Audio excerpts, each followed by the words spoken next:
przełączyć.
Dzień dobry, witamy, przepraszamy za kłopoty techniczne.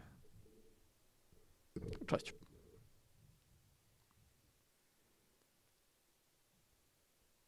Czy to znaczy, że czas jeszcze na kawusię? Nie, Klementyno, bardzo, bardzo przepraszamy. Cześć Grażyna.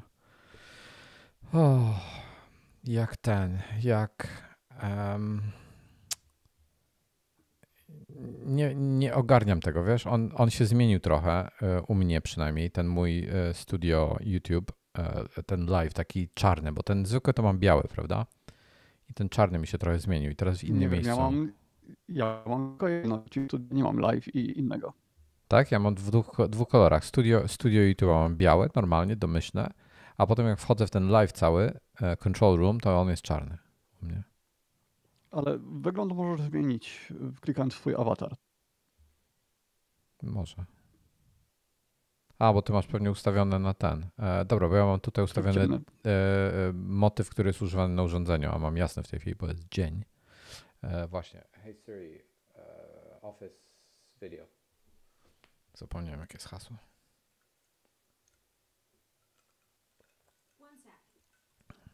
No, już wszystko włączyło się. Dobra. Dlaczego pociągi się nie wyprzedzają? Bo jeżdżą po kolei.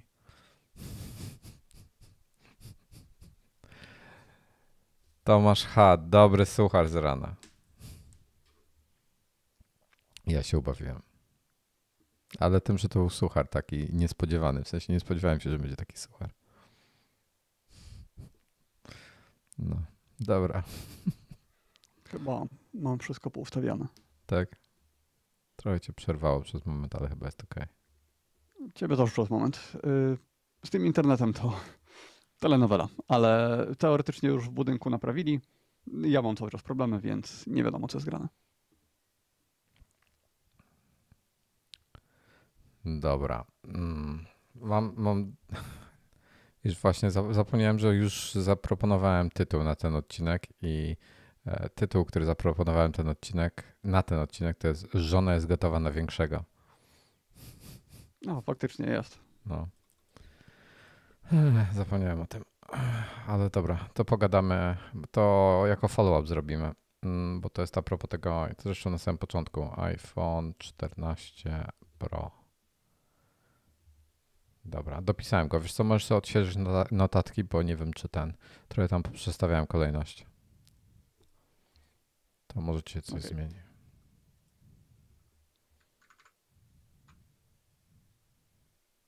A i w ogóle skrypt stworzyłem, wiesz, nowy. Nie wiem, czy chcemy o tym rozmawiać? Ty z Safari korzystasz, czy nie? Tak. Ja do Safari dodałem nowy skrypt, który Command T, tylko czekaj, próbuję go teraz znaleźć. No, Command T to jest nowa karta standardowa. Tak. Ja nadpisuję. W jakiej grupie? WordPress. Okej, grupie WordPress. Safari Chromium, dobra. Ja mam, uruchamiam mi Apple Scripta, Tell Application Safari, Tell Front Window, ustawić Alt Tab, czyli takie zmienna Alt Tab na Current Tab, czyli na aktywny tab. Potem ustaw nowy tab, czyli otwiera nową kartę na prawo od starej karty. I potem przełącz się na nową kartę. Bardzo Czyli proste. tak jak w Chromie chyba, tak? Standardowo. Czy... W Safari, ja nie wiem co zmienili, bo to czasami działa w Safari, czasami nie. I był moment, że to przestało działać i potem to przywróci. Nie wiem, chcemy gadać o tym w tym? Dobra, napiszę o tym. Nie mam w sumie linka do tego. Safari Script. Nowa karta. Dobra, dodałem po zegarku. Tylko to jest strasznie dużo, ja mam dużo tematów do gadania. Nie wiem, czy będziesz musiał jakoś, no ze mną, ale w sensie ja swoich mam dużo i chciałbym, żeby to była jakaś dyskusja, a nie monolog, bo to bez sensu inaczej. Będziesz musiał coś, nie wiem, zadawać mi głupie pytania. Dobra, jestem gotowy, żeby nagrywać plik za sekundkę jeszcze tylko. Muszę coś zrobić. Audio hijack. Tutaj. OK. Dobra, ja mogę nagrywać już, tylko potrzebuję twoje informacje od ciebie. No tak, można. 3, 4 i ry. Dzień dobry, witam serdecznie w odcinku numer 415 pod tytułem Moja nowa Omega już podwoiła swoją wartość i mam alternatywny tytuł Żona jest gotowa na większego. I z góry przepraszam za te clickbaity, ale tak jakoś wyszło, że było trochę śmiesznie, bo namówił mnie na to cały największy prowokator tego podcastu, czyli Tomasz. To nieprawda, ale cześć. Tak. Cześć Tomasie. Witamy wszystkich, którzy są z nami na żywo. Widzę Klementynę, widzę Grażynę, widzę Bartka i Tomasza na razie. Pozostali się ukrywają. Ja mam dzisiaj sporo tematów podróżniczo, iPhone'owo, Apple'owych łącznie i ergonomicznych, ale zaraz do tego przejdziemy. Po pierwsze, a propos tego, że moja żona jest gotowa na większego. Pamiętasz, jak rozmawialiśmy o tej cenie iPhone'ów, tam było 1100 euro czy coś takiego, było w Amazonie niemieckim promocja. Tak, 2 tygodnie temu tak było. Tak, to pierwsza zła wiadomość jest taka, że promocji już nie ma. Potwierdzę, bo patrzyłem wczoraj, ale potwierdzę jeszcze w tej chwili, dokładnie podczas nagrania. Kosztuje w tej chwili 1135 euro, ale wersja 128 GB, wersja 256 wzrosła 130 euro, z 1100 na 1230, więc dalej jest tańsza, bo normalnie kosztuje 1430, czyli 200 euro taniej, ale drożej, czyli jakieś tam 5600 chyba wychodzi na nasze w tej chwili, zamiast 5200, więc trochę drożej, niestety. No i właśnie rozmawiałem z moją żoną na temat iPhone'a, wiesz, na temat tego, bo ona zazwyczaj po mnie bierze iPhone'a. I tak się właśnie zastanawiałem, pytałem się jej, czy wziąć teraz, bo jest dobra cena na tą 14. Ty byś wziął moje 13 Pro, ja bym wziął 14 Pro i potem w przyszłym roku, jak będzie promocja jakaś lepsza na 15 Pro, to wziąłbym 15 Pro, to byś wziął 14 Pro. I ona że powiedziała, że już jest gotowa na większego, a przypomnę, ma 11 Pro iPhone'a, 5,8 cala. I nie wiem dlaczego, ale już jest gotowa przesiąść się na większy rozmiar. Zapytałem się, a na Maxa? Nie, ona na to 6,1. Trochę większy ekran. Nie wiem, czy to kwestia wzroku, wieku, czy po prostu chce mieć coś większego, czy zazdrości koleżankom, które Maxy noszą w kieszeniach. Nie mam pojęcia. Nie przyznała mi się jeszcze, ale może po tym nagraniu coś mi podpowie, jeszcze zdradzi. No, więc tyle jeśli chodzi o to. Tomasz się pyta, a może żona ma najnowszy, a ty starszy, cwaniaku. Ja tak powinienem, ale ona jest bardzo dobrą żoną i jej nie zależy na tym najnowszym. Klementyna mówi, że to jest wina peselozy. Zakładam, że chodzi o wiek. No, może tak być. Anyway, więc, ale teraz cena poszła do góry, więc jeszcze mam chwilę, żeby się rozważyć, ale bardzo nie chcę wydawać pieniędzy na iPhone'a, więc nie wiem, czy to ma jakikolwiek sens. No, jedyny powód, dla którego chciałeś go kupić te 2 tygodnie temu, to była ta promocyjna cena. Tak, I tylko w ogóle przez to zacząłeś o tym myśleć, no więc skoro tej promocyjnej ceny nie ma, ale no jest to 5600, sprawa no chyba wyjaśniona. 400 zł gorzej jest. No, 400 zł kosztuje myślenie, jak widać. Ale dobra, nie, raczej nie będę tego robił, nie ma sensu zupełnie. Skoro rozmawiamy, ja mam pytanie do Was. Niestety nie mogę pola zostawić, takiego, znaczy tego, ankietę wrzucić, ale mam do Was pytanie, bo jest w ogóle ten Star Wars Day wczoraj był, nie wiem czy wiecie, i patrzyłem sobie na Sokoła Millennium z Lego i normalnie kosztuje 4000 zł, ale jest w promocji do kupienia za 2900.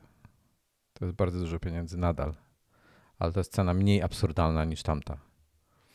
I pytanie, czy mam No to kupić chyba za to trzeba 2900. traktować. To chyba trzeba traktować jako element wystroju wnętrza, tak jakbyś kupował jakąś rzeźbę do mieszkania. No to Bo to powiem raczej ci, nie co będzie chcę, skryte, tylko to to ci będzie na powiem, co widoku chcę później. zrobić. To powiem ci, co chcę zrobić. Chcę, bo szukam od dłuższego czasu ławy do salonu nowej i wymyśliłem sobie, że zamówił stolarza ławę ze szklanym takim w środku po prostu będzie szklane ścianki będą i w środku będzie ten Sokół Millennium stał. Mm, No, brzmi to dobrze. To jest to, co Faktycznie wtedy jako wymyśliłem element sobie. wystroju. Bo A czy on będzie pasował do reszty? Bo pamiętam, że w biurze masz plakaty też Star Warsowe, więc... to będzie w salonie, wiesz? Także No tak. Czy tam to będzie czy jedyny tam będzie element pasowało? związany ze Star Warsem? Drewno, jakby kształt ławy będzie pasował. Ten Star Wars do niczego, absolutnie nie, ale to będzie taki eklektyzm. Mhm. To masz kup na firmę, na testy. No. W każdym razie, bo to jest kawa, to jest w ogóle, on jest naprawdę spory. Ten Lego Millennium. I zaraz wam podam wymiary tego. To jest naprawdę sporo. Iwona, jeżeli to oglądasz, to dzisiaj ma być decyzja, czy to robimy, czy nie, bo jest promocena z jakimś kodem rabatowym. Za pełną kwotę nie kupię, ale to mogę rozważyć. I wymiary tego urządzenia wynoszą, już wam mówię, specyfikacja. 7541 części. No, on ma 21 cm wysokości, 33 cm długości, przepraszam, to cale, 84 cm długości i 23 cm szerokości, czyli 84 na 60 na 21. Jest naprawdę sporo. To jest ogromny kawałek Lego. Po pierwsze sprawiłoby mi ogromną frajdę budowanie tego Lego, bo lubię. Po drugie z Lego jest taki problem, że Lego nie może stać na świeżym powietrzu, szczególnie w warunkach polskich, gdzie się kurzy. Po prostu jest cały... To trzeba ze szczoteczką latać i to czyścić. Niektórzy to w ogóle kąpią w wannie potem te zestawy Lego, żeby to ogarnąć. Grażyna mówi kupić. Klementyna mówi, że to jest cena biletu do Tajlandii. Ale nie lecę do Tajlandii, Klementyna. Ja bym potrzebował jakąś wizualizację tej ławy, jak to będzie w środku wyglądać, bo Wiesz co, generalnie mój chcę mózg tego zrobić nie potrafi grać. 4 dosyć grube nogi kwadratowe, 4 dosyć grube kwadratowe nogi, gdzieś takie mniej więcej, takie po 80 cm w kwadrat i blat, tylko blat, znaczy, czyli jakby 4 drewniane łączniki, tak, w koło, tworzące taką zwykłą, prostą ramę. I w środku zawieszone ze szkła pudełko właśnie, w którym będzie Soku Millennium. Coś takiego. I musiałoby być to jako właśnie tylko prawdopodobnie od góry byłby jakiś tam, od góry blat musiałby być zdejmowany, żeby wiesz, tam się dostać do środka. Ten szklany. Było przezroczyste czy lekko dymione? Nie, przezroczyste. Żeby był ładnie widoczny. Podświetlenie byłoby fajnie jakieś zrobić, ale nie zrobię podświetlenia w środku raczej, bo nie mam za bardzo jak. O, widzę, że już ludzie to wymyślili. Ktoś już robił Tak. podobne wynalazki. No, ciekawe. No, poszukałem trochę inspiracji, wiesz, musiałem jakiegoś stolarza znaleźć i tak dalej. Ale robią tego typu rzeczy. Jak sobie wpiszecie Sokół Millennium Coffee Table, to czy tam Millennium Falcons Coffee Table, Lego Coffee Table, to jest mnóstwo i robią podświetlane, tylko mi się z tych podświetlanych nie podoba to, że te LEDy zawsze pod jakimś kątem są widoczne i to brzydko wygląda wtedy. No, ale fajnie, naprawdę mi się taka koncepcja podoba. Tylko, że ja miałbym więcej drewna, mniej byłby odsłoniętym, trochę masywniejsza konstrukcja niż na tych, co widzisz. Mhm. No, a coś takiego No, fajnego. A z LEDami można by te LEDy umieścić za jakimś dyfuzyjnym materiałem, takim białym, który rozproszy światło. Można by. I A ewentualnie czy bym jakaś zasilał? listewka wokół. No zasilanie to tak jak zawsze, kabel jakiś doprowadzony i tyle. No nie mam Gdzieś zupełnie pod gdzie tam dywanem. kabla. Nie mam twardą podłogę. Nie mam właśnie gdzie się podłączyć. Panele? Nie, proszę? Panele czy coś innego? Nie, parkiet. Hmm. No, nie mam jak puścić tego, nie mam jak puścić kabla. No od biedy powerbank 20 000 pod spód.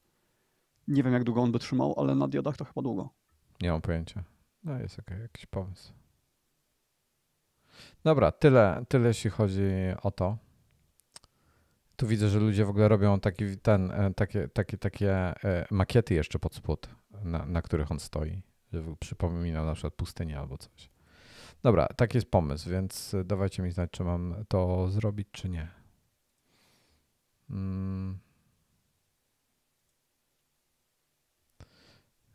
Dobrze. To jest Lego. Teraz tak. Ja ci jeszcze jedną inspirację wysyłam na wiadomość, bo ktoś zrobił serię kamieni, które wyglądają jak jakieś asteroidy. Między tym ten Millennium Falcon i na to położona tafla szkła, która tworzy stół. Wysyłam ci linka, wygląda to bardzo ciekawie. Nie wiem, czy ci to do designu będzie pasowało, ale z wszystkiego, co widziałem, to jest najciekawsze. Możemy dorzucić ci do notatek. O, to jest rewelacja, powiem ci.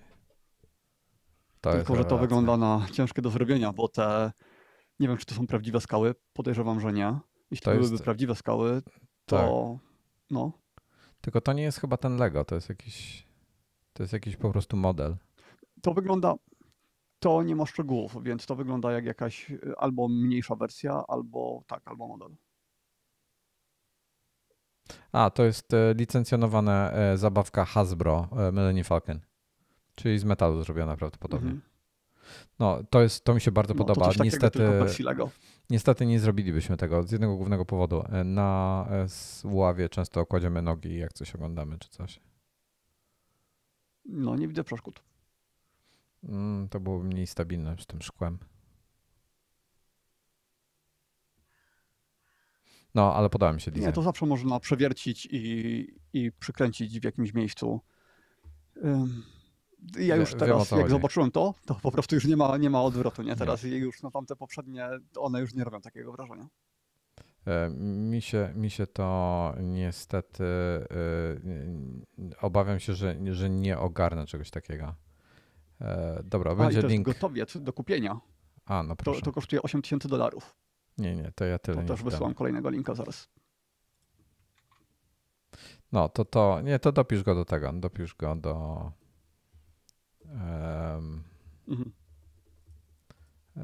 Dodałem do notatek Sokół Millennium Lego, na początku druga pozycja i dodałem już linka, tam odśwież sobie po prostu i powinno ci się pojawić. Okay. Dobrze. Następny temat. Bardzo chciałbym Toma pozdrowić, który który odgadł tajemne hasło i mi na Twitterze napisał. Nie na Twitterze, Iwan napisała to kupić. gdzieś ci napisałeś nieistotne, na Mastodonie. Na Mastodonie ci napisał. Tak, na Mastodonie napisał Już przeczytam. Co? Tom napisał, żyrafy wchodzą do szafy. Nie wiem, czy ktoś już wcześniej znalazł odcinek 404, ale nie jestem 100% na bieżąco z odcinkami po tym, jak wspomnieliście, że jest easter egg. Więc Tom odnalazł tajemny odcinek 404, którego nie ma. Udało mu się dostać do pliku MP3, który był zakodowany w tajemny sposób i rozkodował go i hasło, które było tam zakodowane w formie audio jest rzeczywiście żyrafy wchodzą do szafy. Więc nie mam najmniejszego pojęcia teraz, bo tak daleko nie dotarliśmy. Dotarliśmy do tego momentu, że chcielibyśmy coś fajnego zrobić dla Toma, dla osoby, która to odgadnia hasło, ale nie dotarliśmy do tego, co fajnego zrobimy. Więc Tom, jak masz jakiś pomysł, co fajnego moglibyśmy zrobić, albo ktokolwiek inny, to piszcie do nas, proszę, bo nie wiemy. Chyba, że ty już masz teraz jakiś gotowiec. Nie mam.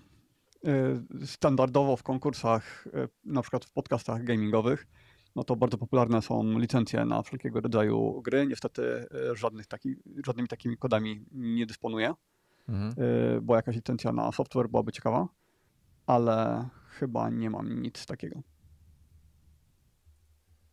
No anyway, jak macie jakiś pomysł, to proszę dajcie znać. To coś fajnego zrobimy wtedy. Dobrze.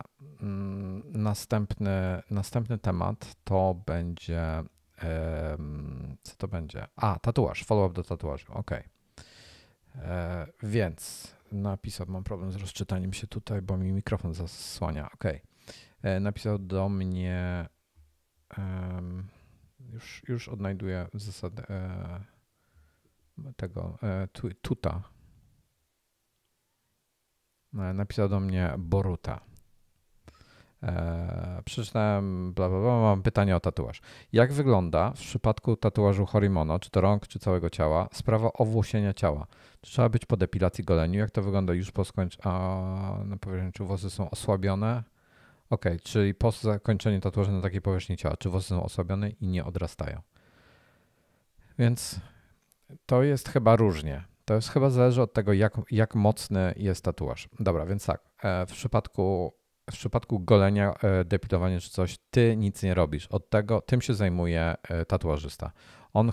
On będzie chciał ciebie ogolić po swojemu i swoim sprzętem, żeby wiedzieć pewnie czego się spodziewać. Więc ty się tym nie zajmujesz. Chyba że tatuażysta, u którego jesteś zapisany, powie ci inaczej, że masz sam to zrobić na przykład, no to wtedy robisz sam czy u kogoś czy coś.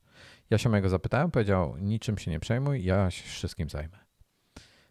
I mnie wziął maszynkę i mi całą rękę ogolił sam. Taką zwykłą maszynkę do golenia. Nic specjalnego. Potem tak, jak to wygląda po skończeniu to na takiej powierzchni, czy włosy są osłabione i nie odrastają? Nie do końca wiem. Mi odrastają. Nie wszędzie, ale na przykład tutaj, nie wiem czy widzisz, tutaj od spodu, bo ja mam cieniowany tatuaż, tak? Więc tutaj od spodu, tu jest bardzo ciemne. Tu ten fragment. To będzie na wideo oczywiście widoczne, nie na audio. Mam fragmenty, które są czarne, dosłownie czarne. Inne, które są szare, cieniowane. Na tych czarnych elementach nie mam w ogóle włosów. Chociaż tutaj trochę mam. Natomiast na jaśniejszych mam. Tatuaż japoński też charakteryzuje się tym, że ma sporo takich delikatniej cieniowanych albo pustej przestrzeni. Na razie jeszcze przypadku. Ja jestem po 2 sesjach dopiero jeszcze, 4 przede mną, więc to się też zmieni. Ale normalnie włosy przez to rosną, więc one ci odrosną, będą takie same jak były. Nie powinno być znaczących różnic. Być może jakieś tam pojedyncze cebulki zostały zniszczone podczas tatuowania i po prostu tam nic nie wyrośnie, ale to jakieś pojedyncze będą. Chociaż może to się różnić między osobami, nie jestem pewien. Teraz tak, mnie to swędziało, jak nie odrastało, nie swędziało jak cholera.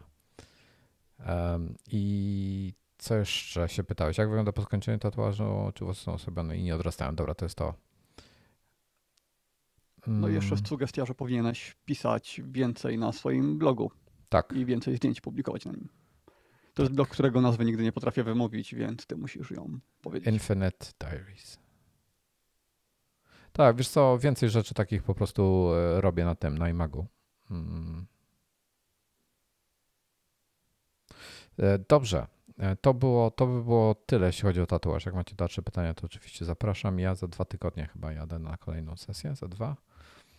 Jakoś tak. Dzisiaj mamy piątek, za 1,5 tygodnia jadę na kolejną sesję. Nie wiem, co będę miał. Pewnie dokończyć cieniowanie, pewnie jeszcze koloru nie będzie. Dobrze, następny temat już jest właściwy. Mamy tak, jest nowy iMagazine, nowe wydanie. Jest sporo w ogóle, sporo tematów, jest dużo tematów. Po pierwsze jest recenzja książki o Pegasusie, która jest notabene w notatkach, ale nie wiem, czy będziemy dzisiaj o niej rozmawiali, którą warto przeczytać. Ja jeszcze nie przeczytałem. Potem jest tak, ode mnie jest... Pegasusie rozumiem, mówimy o systemie do łamania telefonów. Tak, do łamania iPhone'ów, no. Potem będzie tak, ode mnie jest recenzja Samsunga monitora Viewfinity S8, to jest 4K monitor.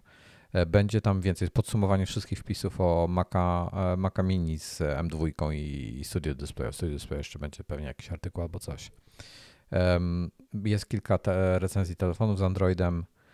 Jest najnowszy Amazfit T-Rex Ultra, jako pierwsi w Polsce testujemy to urządzenie. Oczywiście audio, oczywiście samochody. Dominik zaprasza na swoje podróżnicze relacje z Amsterdamu i Mediolanu i Wenecji, z 2 wyjazdów.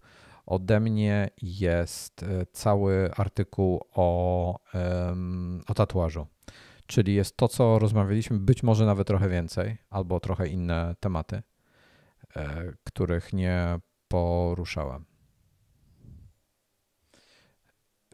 Tutaj. Teraz tak, Heisenberg pisze, jeszcze wracając do tego tematu, że ma tatuaż na przedramieniu od paru lat i normalnie tam włosy odrastają nawet na tych czarnych elementach, gdzie jest full wypełnienie. Tutaj taka ciekawostka, tutaj ja mam na szyi mam jeszcze jeden tatuaż stary i tam mi żaden włos nie rośnie, nie wiem dlaczego, ale tam nie mam nic kompletnie, więc cholera wie. Dobrze. Więc tak, iMagazine polecam oczywiście za darmo jak zwykle i nic nowego. Poduszki, proszę jeszcze pana. Coś. No. Nie, jeszcze coś. Bo ostatniego iMagazine'a odpaliłem, jak napisałeś, że o backupach jest artykuł.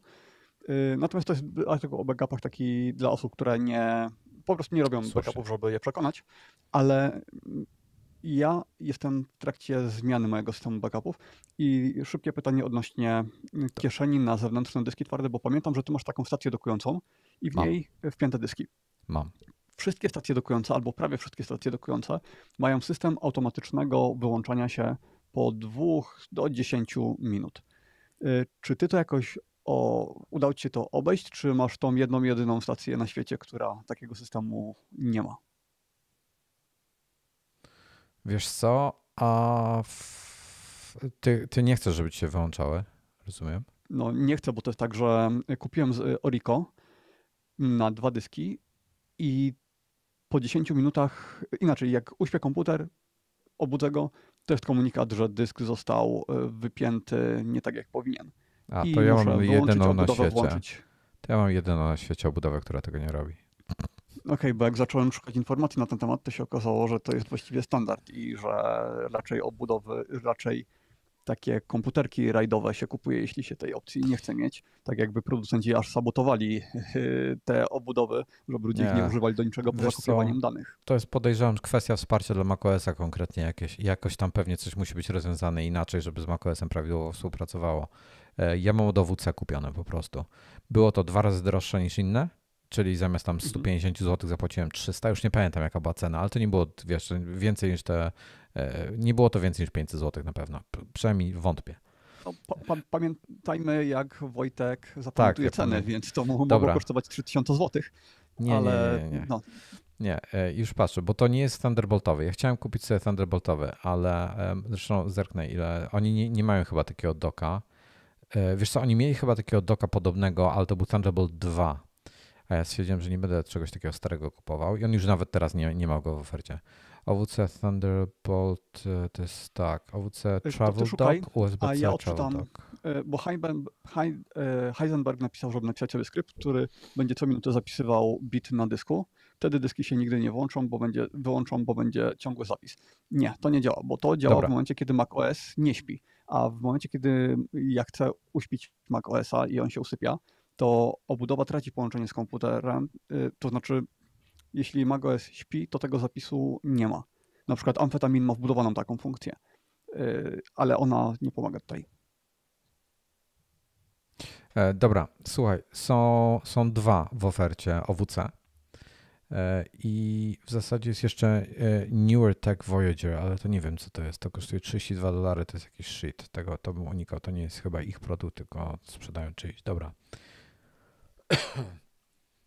Produkty są dwa, one się niewiele między sobą różnią i powiem Ci w tej chwili całkiem szczerze, że nie wiem, który z nich mam, bo jeden jest, oba są 10 gigabitów na sekundę, oba mają podobną specyfikację, czyli przyjmują dwa dyski od 2,5 lub 3,5 cala i je się po prostu wkłada od góry. To jest takie pudełko i ten dysk się wkłada od góry. Ja mam włożone 2 razy 3,5 cala i mam tam 10-terówkę i ja z tego korzystam do Time Machine'a konkretnie.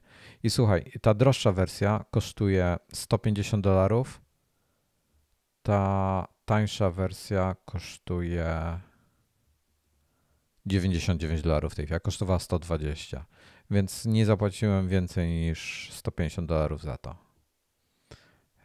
Ale w Polsce, ale mi się kojarzy, że zapłaciłem rejon 450 zł. Nie sądzę, abym 600 zł chciał za to zapłacić. To może jakaś promocja była. Czyli jak zwykle. No ale to tak jak myślę, że poniżej 500. Nie sądzę, abym 600 Okej. za to zapłacił. Nie wierzę w to. Chociaż może. Anyway, wiesz co, nie wiem, czy w tej chwili, nie będę w tej chwili szukał szczegółowo, czym one się różnią, ale wygląda mi na to, że mają podobne prędkości.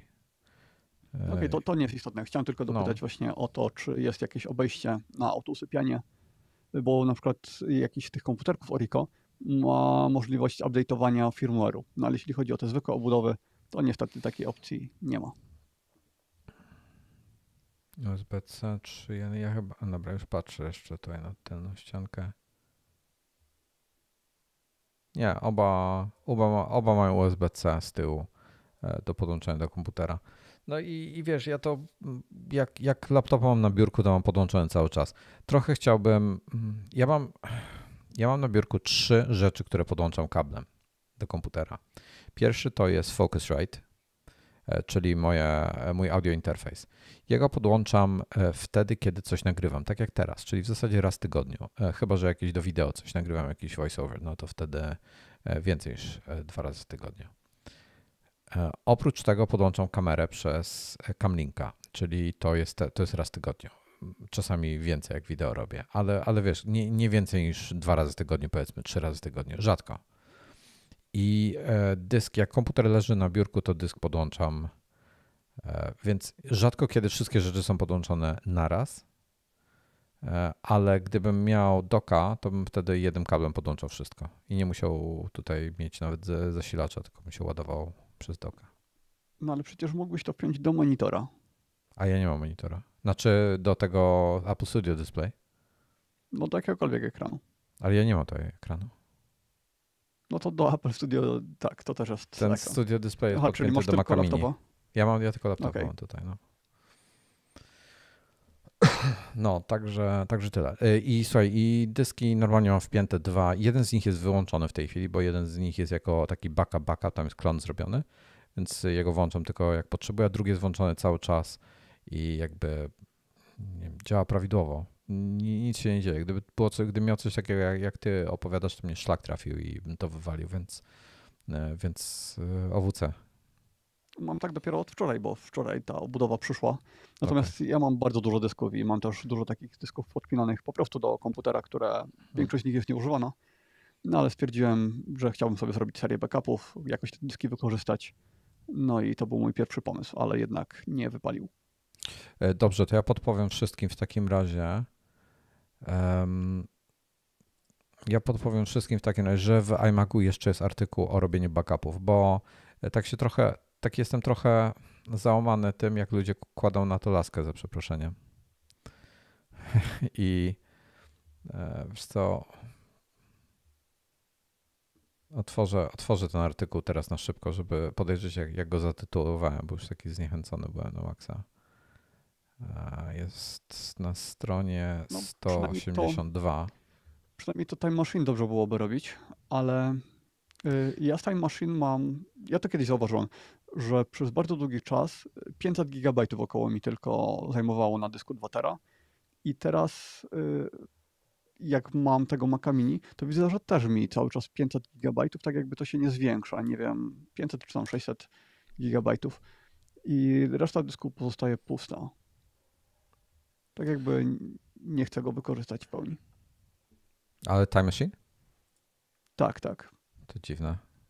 I nawet kiedyś tak miałem, nie wiem jak jest teraz, ale że usuwał mi jakieś stare kopie, mimo że miał te 1,5 terabajta jeszcze wolne, to wolał usunąć niż kwotę napisać. gdzieś ustawioną? Nie, standardowe ustawienia.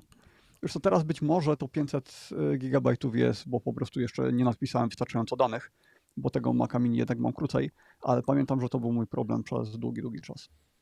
Ja mam w tej chwili odłączony dysk, więc nie sprawdzę, ale mam 10-terabajtowy dysk na 4-terabajtowe SSD, żeby backupować. Mhm. Tak, żeby mieć, wiesz, żeby był w stanie zachować przynajmniej kilka kopii niektórych rzeczy.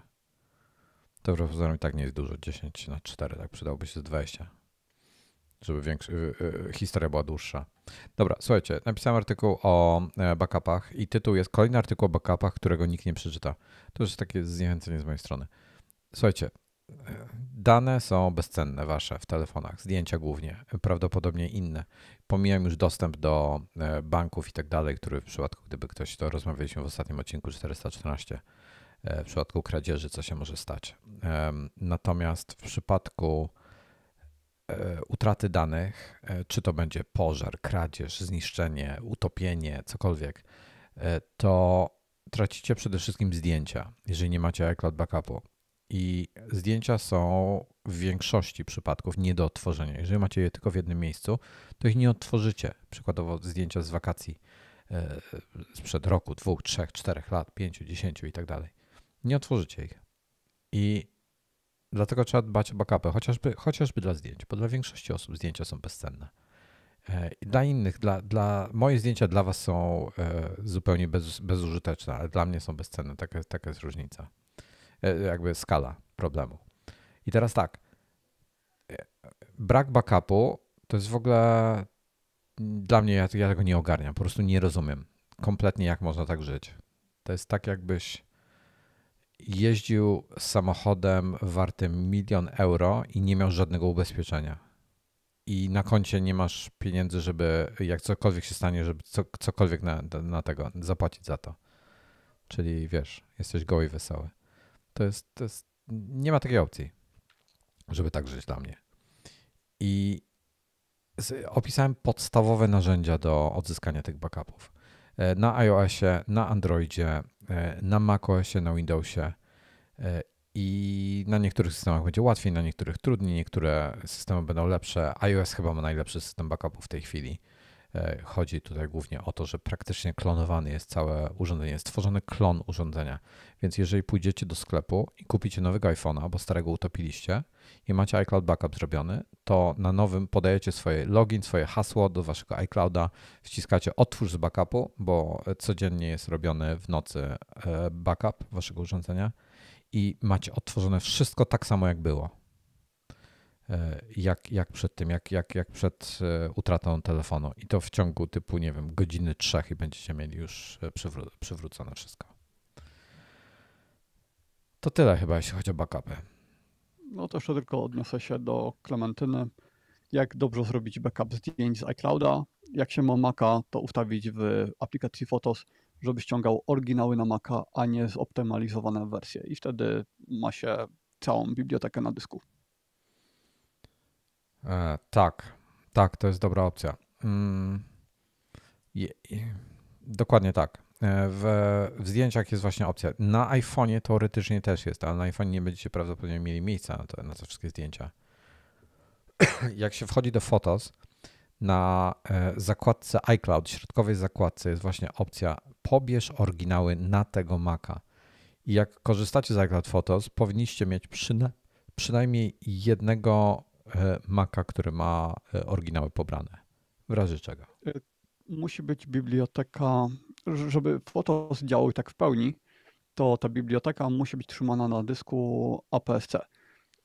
Chyba tak się nazywa ta partycja, tak? Nie może być na przykład na ekspacie. APFS. Okej. Expat nie przejdzie. Może być też ten poprzedni format HFS. HFS. Może zamilczę. FS od File Tak. System. Okej. No, ale na ekspacie część opcji nie będzie działać. W ogóle mi nie przyszło do głowy, że ktokolwiek by korzystał z czego innego niż APFS, ale słuszna uwaga. No ja mam jeden z dysków, to znaczy miałem taki, który sobie Ekspatowe. przepinałem między Maciem i Windowsem, gdzie miałem bazę zdjęć, między innymi takie fotki z Lightrooma i tam nie mogłem stworzyć katalogu ze zdjęciami. Jeżeli, wracając jeszcze do tego Klementyna, co mówię, jeżeli macie te oryginały pobrane, biblioteka iCloud na dysku, na Macu jest niczym innym jak folderem. Jeżeli klikniesz sobie prawym przyciskiem na tą bibliotekę, to tam masz Open Package, chyba to się nazywa, opcję, on ci wejdzie do środka normalnie jak do folderu i tam masz potem wszystkie pliki. Nazwy są oczywiście całkowicie, struktura folderów jest zupełnie niezrozumiała i tak dalej. Tam są pełne zdjęcia, są miniaturki zdjęć i tak dalej, więc nie ma sensu w tym grzebać. Natomiast jakikolwiek software backupujący poradzi sobie z tymi prawidłowo, to zbackupuje, szczególnie jak są oryginały pobierane na Maca. Przede wszystkim jak są oryginały pobierane na Maca. No i można by zrobić smart, tam w wyszukiwaniu wpisać, określić chyba kryteria, co chcemy wyszukać i określić, żeby to nie były bardzo małe pliki i tak dalej. I wtedy chyba można by to zapisać jako smart folder, który pokazywałby faktycznie zdjęcia bez tych wszystkich śmieci. Nie robiłem tego, ale wydaje mi się, że powinno się tak dać zrobić. Zresztą zaraz sprawdzę.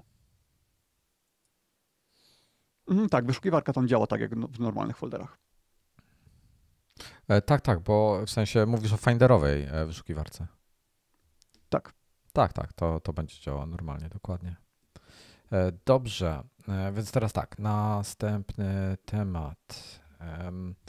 To jest, w końcu mi się udało dorwać zegarek, który chciałem kupić od bardzo dawna.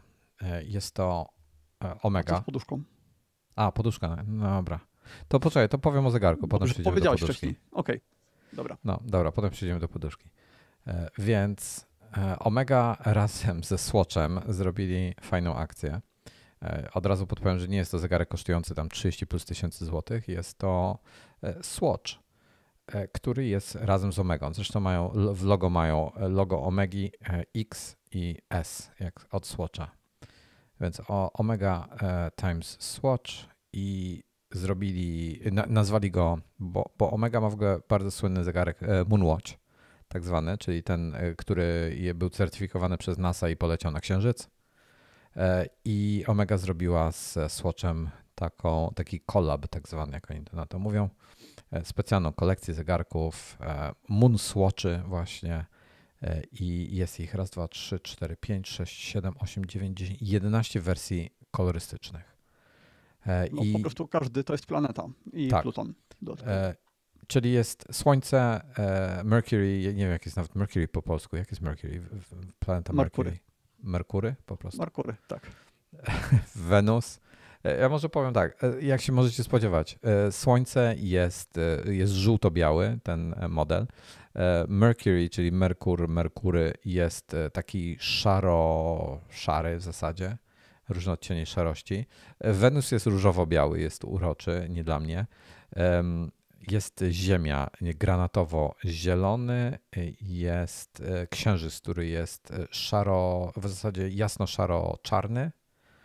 Mars jest biało-czerwony, Jowisz jest taki beżowo, inne beżowe kolory. Jak jest Saturn po polsku? Saturn. Saturn po prostu. Tak. Każdy się delikatnie różni, to ja powiem. Na przykład misja na Marsa tam są wskazówki, bo to jest chronograf, czyli są w środku, jest główna tarcza i na tej tarczy są dodatkowe 3 wskazówki, 3 małe tam odliczacze, czyli działa normalnie jako chronograf. To na przykład misja na Marsa wskazówki są w kształcie rakiety. W przypadku Saturn jedna z tych tarcz ma taki pierścień w koło, jak planeta Saturn.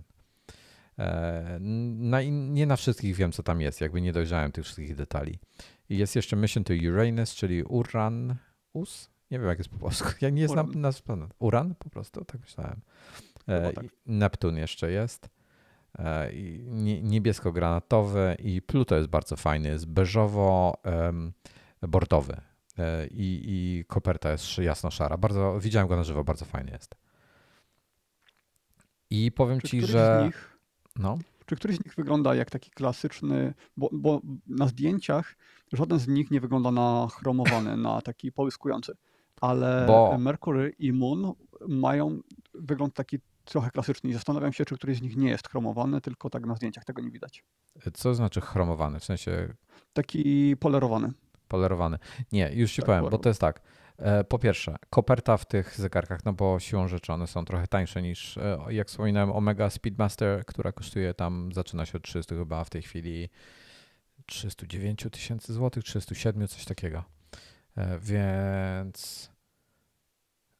NoCode zadał fajne pytanie. Zaraz na to odpowiem. NoCode, jak wytrzymasz, powiedz, czy warto takie pieniądze za ten zegarek? Odpowiem na to, bo to jest dobre pytanie. Cloud Dancer pisze jeszcze, przepraszam, że zmieniam temat, ale to jest śmieszne. Saturn to po polsku MediaMarkt.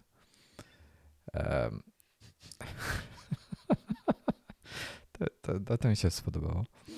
Dobra, teraz tak. Moonswatche, ja nie wiem, ile one w Polsce kosztują. Jak ktoś jest w stanie zweryfikować polską cenę, to będę zobowiązany. Ten collab powstał z pół roku temu, mniej więcej. Albo wcześniej. Jakoś tak, w zeszłym roku. To od tamtej pory, ja próbowałem, bardzo krótko próbowałem kupić ten zegarek. Raz nawet poszedłem do sklepu zobaczyć Swatcha, czy da się go kupić. Bardzo szybko zobaczyłem, że stoi kolejka, jak po iPhone'a, więc stwierdziłem, że chrzanię to. I dałem sobie spokój. Teraz tak.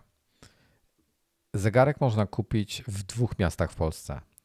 W Krakowie, w Swatch Store na Floriańskiej i w Warszawie w Złotych Tarasach i w Arkadii. Oba Swatch Story. To oznacza, że po pierwsze działa to w ten sposób. Zegarki przyjeżdżają do sklepu, na przykład sklep nie wie, ile dostanie, na przykład 10 sztuk i po prostu jak tam akurat jesteś, to masz fuksa. Czy ja dobrze rozumiem, że nie ma sprzedaży przez internet? Nie. Nie możesz przez internet go kupić.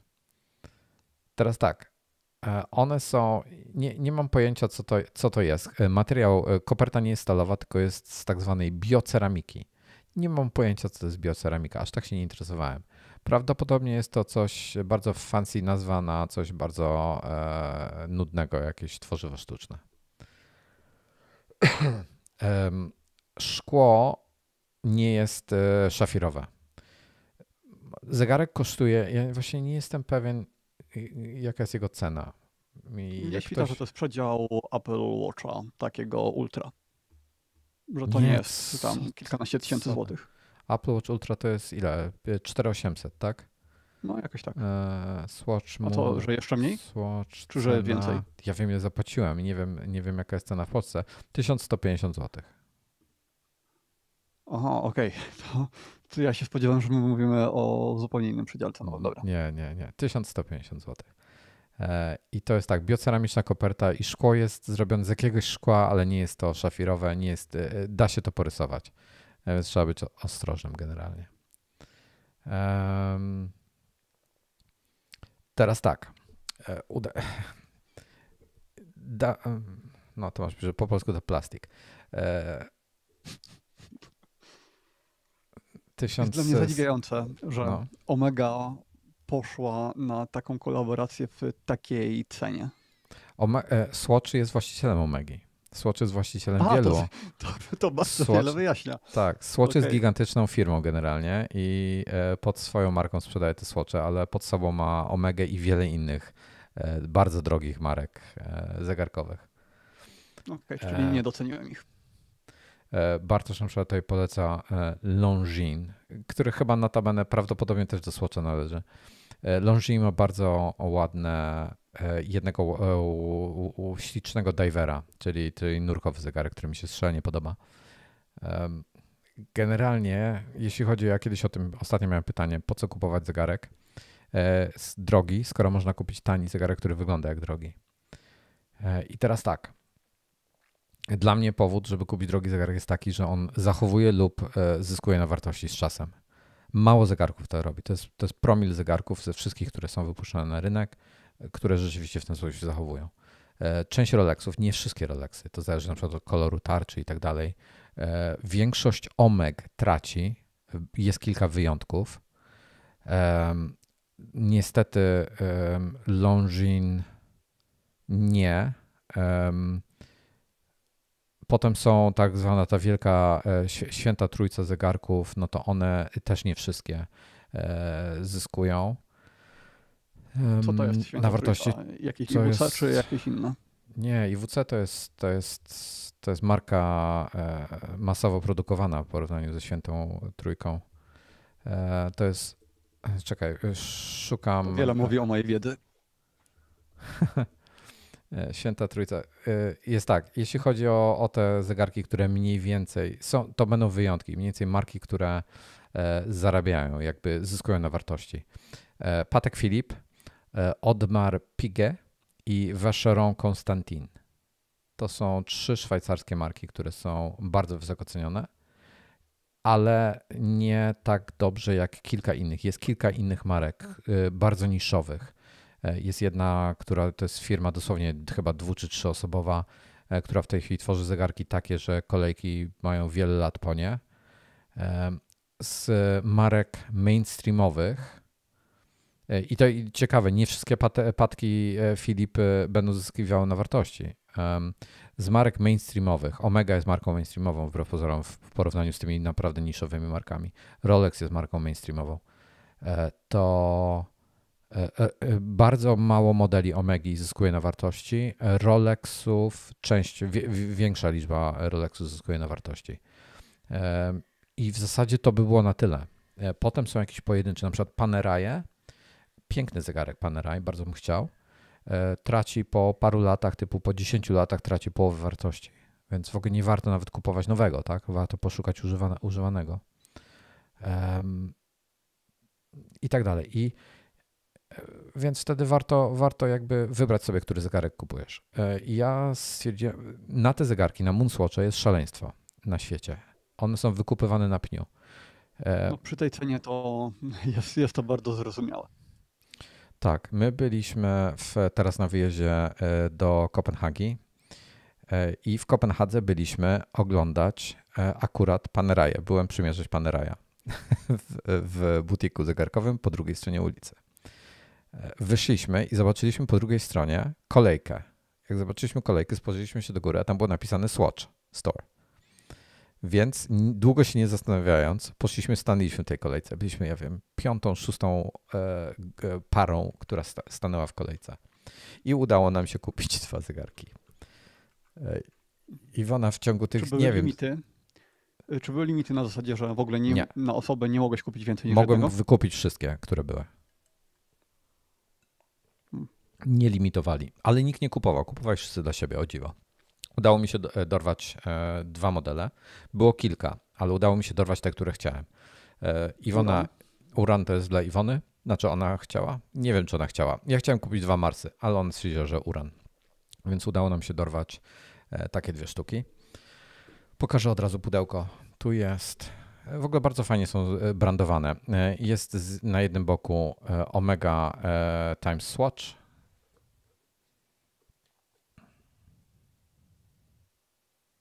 Jednego, napis jakiś motywacyjny trochę, czy śmieszny. Jednego dnia Mars będzie miał swój własny pierścień. Tutaj trochę informacji na temat Marsa. Coś ostro się nie łapie, prawda? informacja na temat Marsa na pudełku. Jest temperatura, jakie są, czy grawitacja, że jest słaba, ma 2 księżyce i ma niebieskie zachody słońca. Na pleckach są wszystkie modele pokazane i co? I tyle. I możemy w zasadzie, mogę zrobić unboxing. Wygląda w ten sposób. W środku są jakaś instrukcja, z której nie przeglądałem i tak wygląda sam zegarek. I to jest, jak widać, Mars ma takie dwie rakietki. Teraz tak, Wojtek biały pasek. pokazuje czarne pudełko z zegarkiem w środku, instrukcje, jakieś papierki po bokach. Pasek jest biały i jest na rzep. Taki trochę w stylu Apple'owego. I jest strasznie tandetny ten pasek. To jest taki pasek za 5 zł, dosłownie. Ja nie żartuję. Mówiąc za 5 zł, nie zapłaciłbym za niego więcej niż 5 zł. Jest straszny shit. Jest do wyrzucenia od razu. Jeszcze pokażę, zanim przejdziemy dalej. To jest ten Uran. Jest blado niebieski i biały. Pudełko identyczne. Tak jest. No, więc to są Moonswatche. Nie wiem, czy je będziemy nosili, nie sądzę. Na razie pierwszą rzeczą, którą muszę zrobić, to muszę zamówić do nich paski, jakieś inne, bo te, które są w zestawie, są absolutnie nieużywalne. I teraz tak. Na OLX chodzi po 1,5K. Na Chrono24 już widzę, że te zegarki są 2 razy droższe. Najtańszy jest 2 razy droższy, czyli 2 razy więcej niż za niego zapłaciliśmy, a ktoś sprzedaje tam nawet za $2000. Widzę, że u mnie w mieście w 4 sklepach je sprzedają oficjalnie, natomiast jak z dostępnością nie mam pojęcia. I jeszcze raz powtórz ostatnie zdanie. Że u mnie w sklepie, u mnie w mieście, w sensie w Bangkoku jest w 4 miejscach sprzedawany, ale nie mam pojęcia, czy mają na stanie, czy nie mają na stanie. I tylko w tym jednym mieście sprzedawany w całym kraju. Więc powiem tak, ten zegarek, i nie wiem dlaczego na niego jest taki hype, szczerze. Nie wiem dlaczego jest na niego taki hype. Gdyby to chociaż miało szkło szafirowe. Pamiętam swojego czasu, nie wiem ile dzisiaj kosztuje najtańszy Tissot, ale swojego czasu Tissoty miały, te tańsze miały szkło mineralne chyba, które się dosyć trudno rysowało. Te lepsze miały szafirowe, ale lepsze były już tak około 2000 zł już miały szafirowe. Ten jest taki trochę, no mógłby być lepszy za te pieniądze, powiem tak. Szczególnie, że koperta nie jest nawet metalowa, tylko bioceramiczna. Nie uważam, aby był warty tych 1150 zł. Szczerze. Szczególnie, że pasek jest za 5 zł. I trzeba do tego, jak chcecie to nosić, to trzeba dokupić do tego jakiś sensowny pasek, bo ten jest absolutnie do kitu. Jest po prostu plastik fantastic. Więc nie wiem. Nie wiem. Dla każdego będzie pewnie warty... Pisze McCloud, że Azortiny miały za 870 zł miały szkło szafirowe. Na bank nie miały szkła szafirowego, jak kosztowało 870 zł. To było szkło mineralne po prostu. A może, ale nie sądzę. Anyway. I wracając do zegarków. Kupiłem na zasadzie, mam w ogóle, mam jakieś starsze Swatche, jeszcze jak byłem gówniarz nosiłem Swatche. I mam trochę tych swoich starych Swatchy jeszcze gdzieś tam, więc te prawdopodobnie trafią po prostu na półkę i będą czekały, aż będą warte po $1 000 000 za sztukę, czy €1 000 000 i wtedy je sprzedam. Także będą siedziały w pudełku. Ale kupię do nich paski jakieś, może będziemy sobie na wakacje nosili albo coś, nie mam pojęcia, ale nie sądzę. Teraz tak. Więc nie wiem, no nie wiem. Nie sądzę, aby to 1 000 000 osiągnęło, ale taki fajna rzecz, inna, na pewno nie pretensjonalna. Także jak chcecie Swatcha i z logiem Omegi, no to taniej nie kupicie. No najlepsze, co by się mogło teraz wydarzyć, to gdyby zaprzestali produkcji, to wtedy chyba by mogły wystrzelić z wartością. No a tak to myślę, że prędzej czy później nastanie taki moment, że wejdziesz do sklepu i one po prostu tam będą i Po prostu, że zawsze można kupić, jak to jest z takimi zegarkami.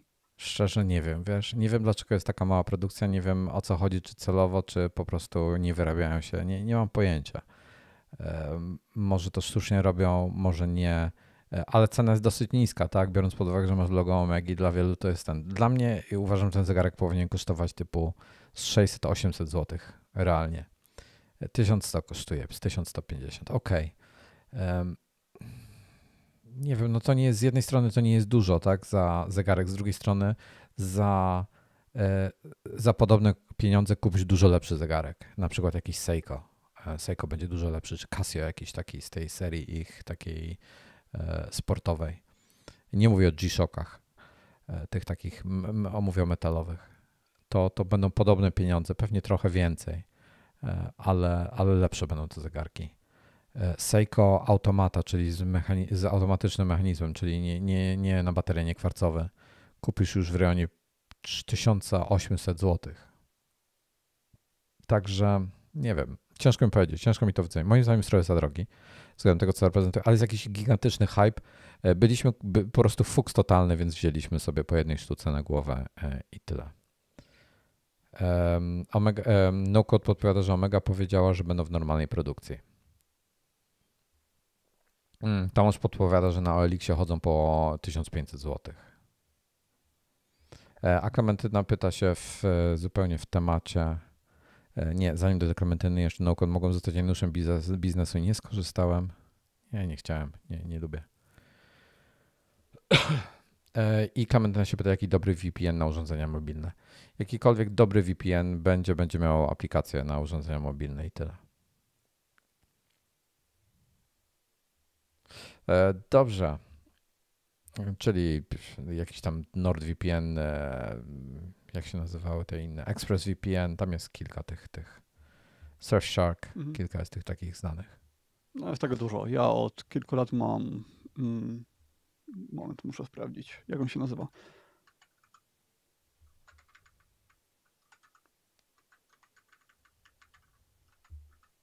VPN Unlimited, ale to tylko dlatego, że gdzieś tam się trafiła w promocji Lifetime licencja i działa szybko w Tajlandii. Dobra, poduszka ergonomiczna. W końcu byłem ostatnio na rehabilitacji, to pani mi podpowiedziała, żebym sobie kupił poduszkę ergonomiczną w Ikei. Stwierdziłem, pewnie jest jedna, skoro nie mówi mi jaka. Wszedłem na ikea.pl, wpisałem poduszka ergonomiczna, wpisuję to właśnie teraz, dlatego tak powoli piszę, czy mówię. I tych poduszek jest 2, 6, 9 sztuk. Ceny są od 300 chyba złotych, od najwyższej posortuję, sekundka, od 299 zł za Kvarnven. Bardzo fajnie wygląda. To jest poduszka ergonomiczna, która nie wygląda jak ergonomiczna, wygląda jak zwykła poduszka. Potem są potem dwa modele po 200 i potem są 160, 180 i 60 zł. Za 80 zł jest Rosenskerm. Poduszka ergonomiczna sen, bok i plecy 33 na 50 cm. I ta poduszka ma kształt taki trochę takiej wanny, czyli jakby tutaj pod szyją masz więcej miejsca, a potem na głowę masz, żeby głowa równo leżała. I to jest poduszka, którą mi pokazywała ta moja rehabilitantka. Podobnie używam. No i ja stwierdziłem, że ja nie wziąłem jej, ja wziąłem Klub Spore za 200 zł. Bo mi bardziej odpowiadał jej wymiar. Bo jest większa. Ta jest 33 na 50, a ta jest 44 na 56, a ja mam poszewki 50 na 60. Więc nie chciałem nowych poszewek, więc chciałem większą poduszkę, więc wziąłem tą za 200. Ona ma taką ciekawą funkcję, że może być na jednej stronie, ja nie wiem jak oni to robią, informacje o produkcie. Jest tak, jest pianka memory i warstwa żelowa. Są wykonane z tego samego materiału, mają różną gęstość, co sprawia, że mają różne właściwości, bla, bla, bla. To jest poszewka w ogóle zdejmowana i można ją wyprać, odprowadza wilgoć, bla, bla, bla. I ta poduszka ma taką ciekawą cechę, że może być, jak się ją położy na jedną stroną do góry, to masz wrażenie, masz bardzo ciepło, jakby takie uczucie, że ona cię grzeje. A jak odwrócisz ją, to masz uczucie, jakby cię chłodziła, jakby był dosłownie taki prawie, że lód w środku. Czyli lato-zima generalnie. I fajna jest. Powiem tak, śpię na niej, ja wiem ile, z tydzień, półtora. Nigdy nie spałem na tego typu poduszce wcześniej. Polecam. Fajne jest, szczególnie na boku, jak ktoś śpi. Ja nigdy nie miałem jakichś specjalnych problemów z poduszkami, ale stwierdziłem kiedyś, że skoro tyle czasu spędzam śpiąc, no to dobrze by było coś lepszego kupić. I kupiłem po prostu jakąś poduszkę, którą akurat sprzedawali w okolicy.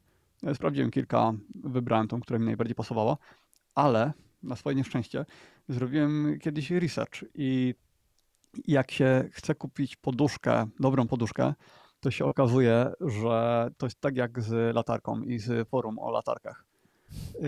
I przedział cenowy jest gigantyczny, wybór jest przeogromny. W zależności od tego, jak ona ma działać, jaki masz kręgosłup, coś tam jeszcze, to jest tyle różnych modeli. I stwierdziłem wtedy, że nie, to po prostu jest za dużo. Musiałbym poświęcić kawał życia na research i kupiłem po prostu coś normalnego, co było w okolicy. I polecam, bo jakoś tak, to znaczy mnie się bardzo podoba ten profil, to, że ona jest wyprofilowana i głowa się wtedy jakoś tak naturalniej układa. W tej memory form pewnie też by tak było, chociaż ja mam jedną taką z efektem pamięci i u mnie ona tak nie do końca się spisywała, a najbardziej lubię właśnie tą, która jest wyprofilowana, bo no nie wiem, wygodnie się śpi, chociaż nigdy problemów nie miałem, to nigdy bym nie chciał wrócić już do takiej zwykłej poduszki. Każdy pewnie będzie inaczej odbierał. Mi ta moja się nazywa Club Spore, przez 2B i 2R chyba. Club Sporre. I jestem 200 kosztowała dużo trochę. Normalnie te poduszki są tam po 60-70 zł. Ale jak na razie jestem z niej bardzo zadowolony. Nie mam porównania do żadnej innej, więc nie mam pojęcia. Ale jak na razie mi bardzo odpowiada. Czy mam, Nokot się pyta, czy jak teraz śpię nie u siebie, to czy mam problemy. Teraz byliśmy tam 5-6 dni, byliśmy w podróży i codziennie spałem na innej poduszce, nie miałem żadnego problemu. W sensie... Ja też nie. Pewnie gdzieś tam jestem w stanie teraz, gdzieś tam coś zrobię sobie, mogę sobie zrobić krzywdę w nocy, w sensie czasami mi się tak zdarzało, dopóki nie miałem tej. Dlatego między innymi ją kupiłem i dlatego mam tą rehabilitantkę. Bo parę tygodni temu się obudziłem normalnie po zwykłej nocy, obudziłem się rano i ledwo byłem w stanie ruszać szyją. I nie wiem, co w nocy robiłem, w jakiej pozycji spałem, ale w niedobrej. No i tam gdzieś miałem strasznie spięty mięsień i musiałem go po prostu rozmasować. Więc kupiłem sobie tą poduszkę z zaleceniem, jak na razie jest super. Zobaczymy, jak będzie coś nie tak, no to najwyżej pomyślę nad jakąś inną. Ale nie robiłem żadnego researchu, po prostu default IKEA i wybór poduszki. Tą wybrałem, bo wymiara mi najbardziej pasowała i cena jeszcze była jakaś taka, powiedzmy, do przełknięcia. No, także tyle. Jak macie jakiś feedback, to chętnie posłuchamy na temat waszych doświadczeń. Następny temat. Skrypty do Safari. W końcu wróciłem do skryptu. W Safari był taki patent, że przez długi czas Safari, jak otwierałeś nową kartę, nieważne na której karcie byłeś, jak miałeś powiedzmy 5 kart, jak byłeś na pierwszej karcie, jak kliknąłeś Command T, to on otwierał nową kartę na końcu. Zawsze na końcu. I to było do kitu. Bo pracowałeś w jakiejś karcie i potrzebowałeś otworzyć kartę obok tej karty, na którą pracowałeś, żeby coś tam zrobić. I to po prostu, wiesz, jeżeli miałeś jeszcze te 3 karty, między jeszcze mniejszy problem, ale jak ja mam na przykład 20 kart otwartych, pracuję na trzeciej i potrzebuję na czwartej mieć coś, do czego będę się odnosił, a mi otwiera się na 21 miejscu, to jest dużo klikania, scrollowania bez sensu. Więc stwierdziłem, że Aha, i potem Safari to naprawiło. I ja wtedy zacząłem stosować skrypt. Jest to Apple Script, który mi otwiera, jakby szczytuje pozycję aktualnej karty i obok niej otwiera nową. Zawsze na prawo od aktualnie aktywnej. I to mam uruchomione za pomocą Keyboard Maestro. Keyboard Maestro po prostu uruchamia ten skrypt za pomocą skrótu klawiszowego, on jest wykonywany i tyle. Bardzo proste. W przypadku, potem Safari od którejś wersji zaczęło tak robić, inteligentnie próbowało decydować o tym, czy otwierać obok, czy otwierać na końcu. I to tak działało 95% czasu prawidłowo, bo czasami chcesz na końcu, do czego mam skrót Command Shift T, wtedy mi otwiera na samym końcu. Właśnie próbuję rozgryźć, kiedy otwiera na początku, a kiedy obok i chyba wiem. No. Jeśli dopiero co wybierzesz taba i od razu przełączasz się na inną kartę i od razu chcesz otworzyć nową, to otwiera ją zawsze obok. Ale jeśli przełączysz się na jakąś kartę i klikniesz, albo i klikniesz gdzieś na stronie, to wtedy otwiera na końcu. Nie zawsze. Teraz widzę, że nie zawsze. Też to jest losowo. Dobra, to już moja teoria cała upadła, ale działało przez minutę. To się zaczęło psuć w nie tym macOSie, tylko w poprzednim jeszcze. Nie wiem, kto to spieprzył. W ogóle jest ciekawa rzecz, bo jeżeli w Safari otworzysz sobie debug menu, to się gdzieś w ustawieniach, tam w preferencjach gdzieś się włącza, żeby mieć debug menu i tam masz potem mnóstwo opcji. Nie zalecam grzebania tutaj. Ale jest taka pozycja, która się nazywa tab ordering, czyli kolejność tabów. I potem masz pozycję nowych zakładek i możesz dać sobie za aktywną zakładką. Niestety to u mnie jest coś skaszanione z tym w Safari i to nie tylko ja mam ten problem, także to jakiś bug jest. To nie działa, mimo że ten debug menu jest, to nie działa. Mi zaczęło stawiać, odkąd zrobiłem update na Venturę, zaczął mi stawiać na samym końcu, za każdym razem, 100% czasu. Więc przywróciłem ten swój skrypt, w tej chwili otwiera mi za aktywną zakładkę, to się nie zakładka to nazywa, tylko tab, to jest karta, za aktywną kartą i tyle. I to mi pasuje. Czy ten skrypt mogą słuchacze skądś pobrać? Nie, ja nie wiem, czy go kiedyś nie. Właśnie tutaj Mator pisze Control Tab, Control Shift Tab, żeby się przełączać między kartami. Tak, nie trzeba odrywać, ale jak mówiłem, jak muszę 20 razy nacisnąć Control Tab, bo mam 20 zakładek otwartych, to jest to dla mnie irytujące.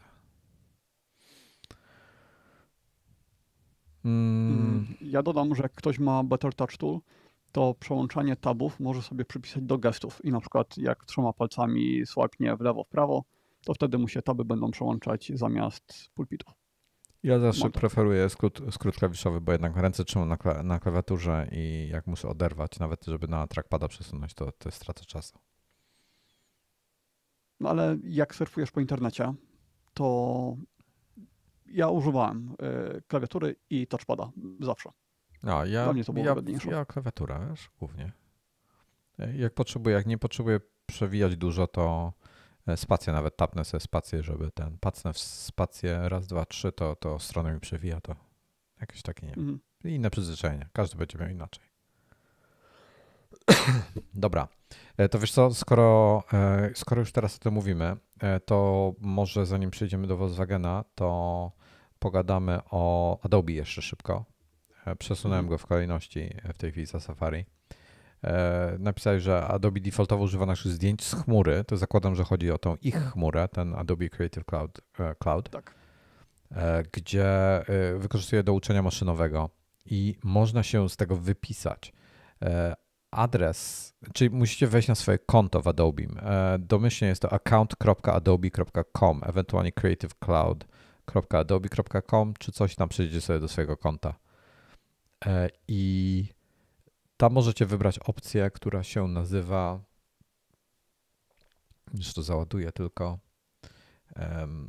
i to jest, w zakładce musicie wejść, zakładka Privacy and Personal Data, czyli prywatność i dane osobiste. I tam jest pozycja, która się nazywa Content Analysis, czyli analiza treści. I to trzeba wyłączyć. O dziwo, u mnie to było wyłączone. I masz pojęcie dlaczego?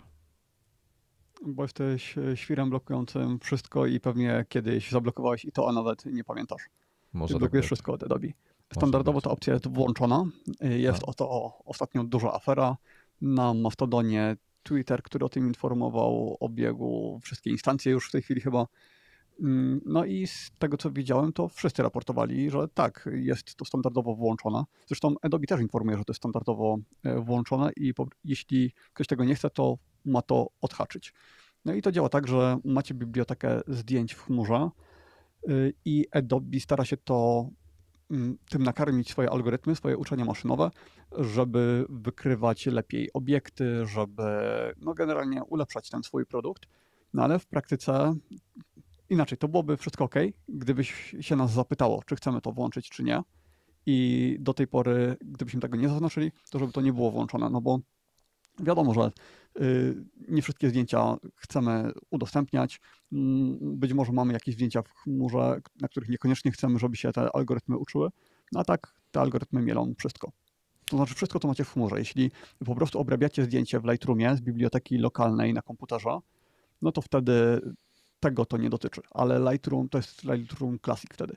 Ale jeśli Lightroom, ten taki po prostu Lightroom, bez dopisku Classic, chyba C, co on się nazywa teraz, to wszystko tam musi być przez chmurę. Tam się chyba nawet nie da inaczej. Wiesz po tym, że firma jest dobra lub A zła. nie, teraz się już chyba da. Okej, no, kontynuuj. Wiesz po tym, czy firma jest dobra czy zła, jak dodaje jakąś nową funkcję, która jest taka iffy, podejrzana i domyślnie ją włącza. Jak nie włącza domyślnie, tylko ci mówi o tym, że jest taka opcja, jak chcesz ją włączyć, to możesz ją włączyć, to wiesz, że to jest dobra firma. A jak robi odwrotnie, to nie jest dobra.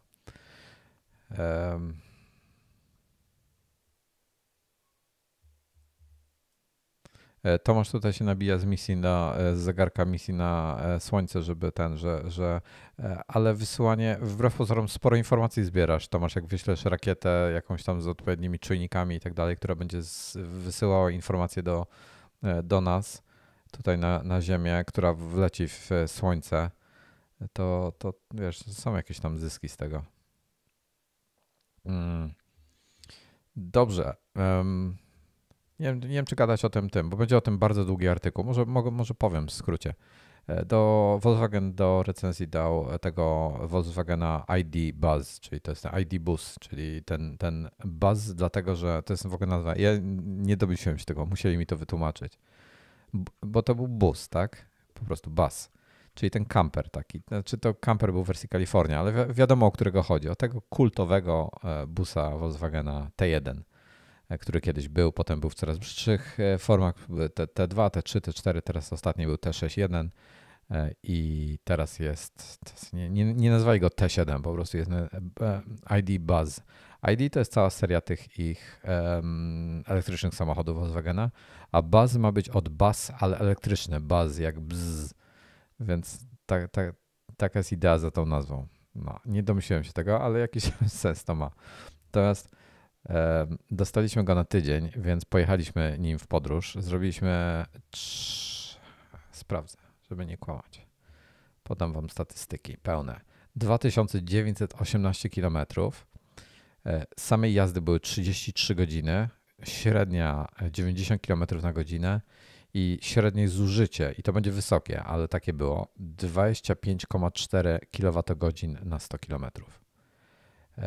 Ludzie mówią, że to jest bardzo dużo. I tak i nie. Przelicz to na coś, co rozumieją ludzie, którzy nie mają elektryków. To nie da się. Tesla Model 3. Na przykład, gdyby to tankować w domu, ładować nie, w domu to na z przykład. tym ładowaniem zaraz pogadamy. Okay. Tesla Model 3 zużywa około 16 według danych z internetu. Realnie, jak ja jeździłem Teslą, to mi chyba trochę około 20 brała, 19-20, ale też na autostradach jeździłem. Więc jest to, myślę, że 20-30% większe zużycie niż typowy elektryk, niż dobry elektryk, niż najlepsze elektryki. Ale no to chyba okej, bo to jest busik, to jest duże auto. Więcej. To jest bardzo duże auto, w środku szczególnie, w sensie wymiary zewnętrzne tam to jedno, ale w środku jest naprawdę bardzo duży samochód i wysoki samochód. Więc on ma jakąś tam, wiesz, jak ergonomiczny by nie był i jaki tam opór powietrza będzie stawał. Kolejna rzecz. Jest temperatury, w jakich ten samochód się poruszał, były od 0 stopni, w zasadzie tam od 1 czy 2 stopni do w ciągu dnia w porywach było chyba 15. Więc to nie są dobre temperatury dla baterii, także było dosyć chłodno. I co jeszcze? I zasięg średni, jaki taki wyciągał w warunkach. Aha, i większość, jak widzicie, z całej podróży średnia była 90 km na godzinę. Nie przekraczaliśmy 130, w zasadzie nie przekraczaliśmy 150, poza tam krótkimi jakimiś wyprzedzeniami w Niemczech czy coś, trzeba było jakieś tira wyprzedzić. Ktoś z tyłu leciał, to tam trochę przyspieszyłem, ale to dosłownie na sekundę. Więc w większości jechaliśmy 120-130, jak były ograniczenia, bo w Niemczech, nie wiem czy wiecie, tam na większości autostrad, gdzie są ograniczenia wokół, na przykład na Berliner Ringu i tak dalej, to jest 120 km na godzinę, więc jechaliśmy 120-130, ten rejon. I w Danii ograniczenie na autostradzie też jest 130, ale w wielu miejscach 110, więc wtedy 110. I powiem Ci, że tak, super duży samochód w środku, super komfortowy, bardzo wygodnie się jeździ, bardzo wygodna pozycja jest. Nic mnie nie bolało. No mówię, w ciągu tam 5 dni zrobiliśmy 3000 km. Zero cierpienia. Wygląda po prostu obłędnie ten samochód. Każdy się oglądał. Normalnie ludzie podjeżdżali na autostradzie obok, zwalniali z tyłu, wyprzedzali, patrzyli się z każdej strony, po prostu objeżdżali samochód. Coś, co dzisiaj jest niespotykane. Musisz mieć jakieś, nie wiem, jakieś Lambo, Bóg wie jakie, żeby sobie takie reakcje zgarniać na ulicy. Strasznie się ludziom podoba. Nie pomógł fakt, jeśli chodzi o zasięg, że testowana sztuka była wyposażona w największe 21-calowe felgi i opony 265 mm. Więc dosyć szerokie gumy, bardzo duże koła, dosyć ciężkie koła, podejrzewam. Myślę, że jakby wziąć, tam są w ofercie chyba są jeszcze 19 i 20 i 18. 18 i 19 mają 2,55 opony, więc o centymetr węższe. Jeżeli ktoś ma rodzinę, w ogóle dla 2 osób bardzo fajna rzecz, bo tylna kanapa rozkłada się na płasko i w bagażniku jest podwójna podłoga. I już są firmy, które robią materace do tego, takie cieniutkie materace po prostu, żeby można było spać, mają tak, nie wiem ile, 8-10 cm grubości. Tak się składają, żeby można było je schować. I można sobie rozłożyć cały tył i bardzo komfortowo spać tam na tyle. Jest po prostu na płasko łóżko zrobione. Akumulator 77 kWh będzie model z 90 ileś w tym roku jeszcze albo w przyszłym. I co jeszcze będzie? Będzie dłuższy, przedłużany i będzie inny układ siedzenia w środku. W tej chwili jest 2 z przodu i z tyłu jest po prostu 3-osobowa kanapa, która się właśnie kładzie na płasko i z tyłu jest podwójna podłoga. W innych wersjach, które nie będą mieli tej funkcji łóżka, to będzie tak, że będą pojedyncze fotele z tyłu, tak jak w Multivanie w tej chwili są, czyli pojedyncze fotele, jakieś tam obrotowe czy coś. Zobaczymy dokładnie, co będzie, jak to wypuszczą. Czyli będzie można zrobić typu z tyłu 4 pojedyncze fotele, takie komfortowe dla osób, pewnie jakiś stolik albo coś innego, cholera wie, jak w Multivanie. Za 2 lata ma być... Wizualizacje, już są takie wizualizacje, natomiast one są nie bazowane na żadnych oficjalnych informacjach. Tak. I będzie jeszcze wersja Kalifornia, czyli ta za 2 lata chyba będzie. Czyli ta wersja taka właśnie typowo kamperowa. Wyposażona w kuchnię, w łóżko i tym podobne rzeczy. Co będzie bardzo fajne. Powiem tak, jestem absolutnie zakochany w tym aucie. Po prostu wygląda szalenie rewelacyjnie. Ma kilka wad. Nic dużego, ale nie wiem, kto poszedł w ten trend. Ferrari też ma takie przyciski. Haptyczne przyciski na kierownicy, które są dotykowe i można je przyciskać, ale się przyciska właśnie z haptyka. To jest dramat. To jest tak złe, że to powinni wycofać natychmiast, to wywalić i wrócić do fizycznych przycisków. Ale haptyka taka jak w iPhone'ie na przycisku Home, czy taka delikatna, że nic nie czujesz? Nie, taka... Ale przycisk Home był spoko, bo w przycisku Home nawet się nie odczuwało, że on nie jest fizyczny. Ale to jest tandetne, wiesz, to jest tandetne, bo przycisk Home jest szklany, porządny, płaski, a tu masz taką obły plastik, które ma podświetlane przyciski na sobie i które są haptyczne. Okej, ja doprecyzuję. No. Czy wciskając ten przycisk masz wrażenie, że wcisnąłeś fizyczny przycisk, tak jak w iPhone'ie to było, że nawet się mogłeś nie zorientować, że jest to nie jest fizyczny przycisk? Jest okej. Ale fizyczny przycisk będzie, ale to nie jest tak dobry jak w iPhone'ie, w sensie nie jest aż tak dobry. Bardziej Androidowy, taki tani Android, no. Średnia półka Android, powiem w ten sposób. To mi się bardzo nie podoba i sterowanie klimatyzacją jest też dotykowe zamiast fizycznych przycisków. Nie lubię tego. Na szczęście rzadko, raz ustawiliśmy temperaturę i w zasadzie mieliśmy cały czas to włączone, więc tyle. No, więcej będzie w artykule oczywiście, ale w następnym wydaniu będzie całe szczegółowo. Rewelacyjne auto. Trochę drogie, jak na mój gust. Chciałbym, żeby było 100 tańsze, co może trochę przesadzam ostatnio. Elektryki są trochę droższe, ale fajne auto, naprawdę fajne auto. Najfajniejsze w tym aucie jest to, że masz samochód, który ma wymiary takiego Audi A4 mniej więcej, czy powiedzmy auto średniej klasy sedan, średniej wyższej klasy sedan, który w środku jest ogromny, tak? Jest naprawdę gigantyczny w środku, masz tyle miejsca, że to się w głowie nie mieści. Bagażnik normalnie, tam bagażnik ma 1100 litrów czy coś takiego. W takim, zwykłym samochodzie bagażnik masz tam powiedzmy, jak jest duży, to ma 500-600 litrów. Tu masz 1100 czy coś takiego. Jakiś absurd. No i cena, niestety, cena się zaczyna, to jest największa wada. Jak ktoś na firmę bierze i może sobie odliczyć VAT, to wychodzi całkiem sensownie, bo mamy tutaj od 230 000 złotych bez VAT-u. On kosztuje brutto 282 600 i obecnie jest tylko w jednej wersji Pro i jest parę opcji tam do dodania. Konfiguracja taka dla mnie, nie full, ale dosyć mocna. Wszystkie takie jakieś bajery, czyli elektrycznie otwierane drzwi, elektryczna pokrywa bagażnika, jakieś tam dodatkowe filtry powietrza, jakieś tam HEPA czy coś i tego typu rzeczy. Większe koła oczywiście, czego nie polecam. W ogóle ja bardzo lubię duże felgi w samochodach, bo są ładne. Nie polecam brania dużych kół ze względu na zużycie. Po prostu jest dużo gorsze. Jest tam jakiś model 18 i 19, która ma węższe opony. Rozważcie po prostu te, zamiast płacić za te 21 cala koła są piękne, ale zużywają prąd. Jeżeli chcecie podróżować właśnie na dłuższych trasach. Są oczywiście jakieś tam pakiety przeglądów i te wszystkie inne bzdury.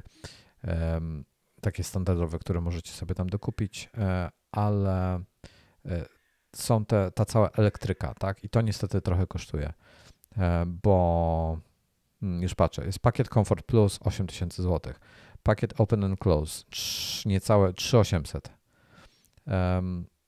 przepraszam, Open and Close Plus 8200, więc to już jest 16 z hakiem. Jest przetwornica 230 V w obudowie fotela pasażera 300 W, czyli żeby mieć po prostu móc sobie podłączyć jakąś zwykłą ładowarkę. W takim aucie fajna rzecz. 1800 zł.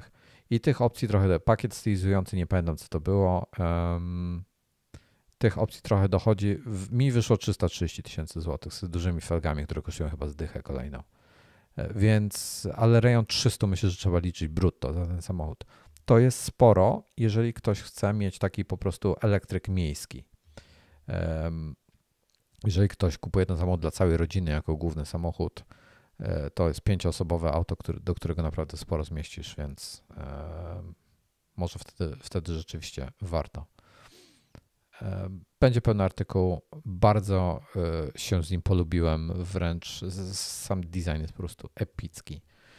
No i spędziliśmy trochę czasu właśnie jeżdżąc przez Niemcy do Danii i przejechaliśmy się po plaży nim.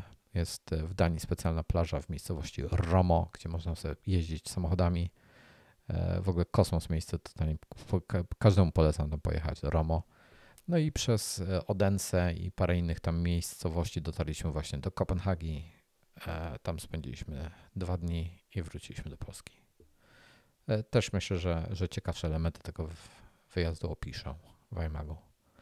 Bo pierwszy raz w Danii byłem tak sightseeingowo, nie przejazdem. W sensie przelotem w zasadzie.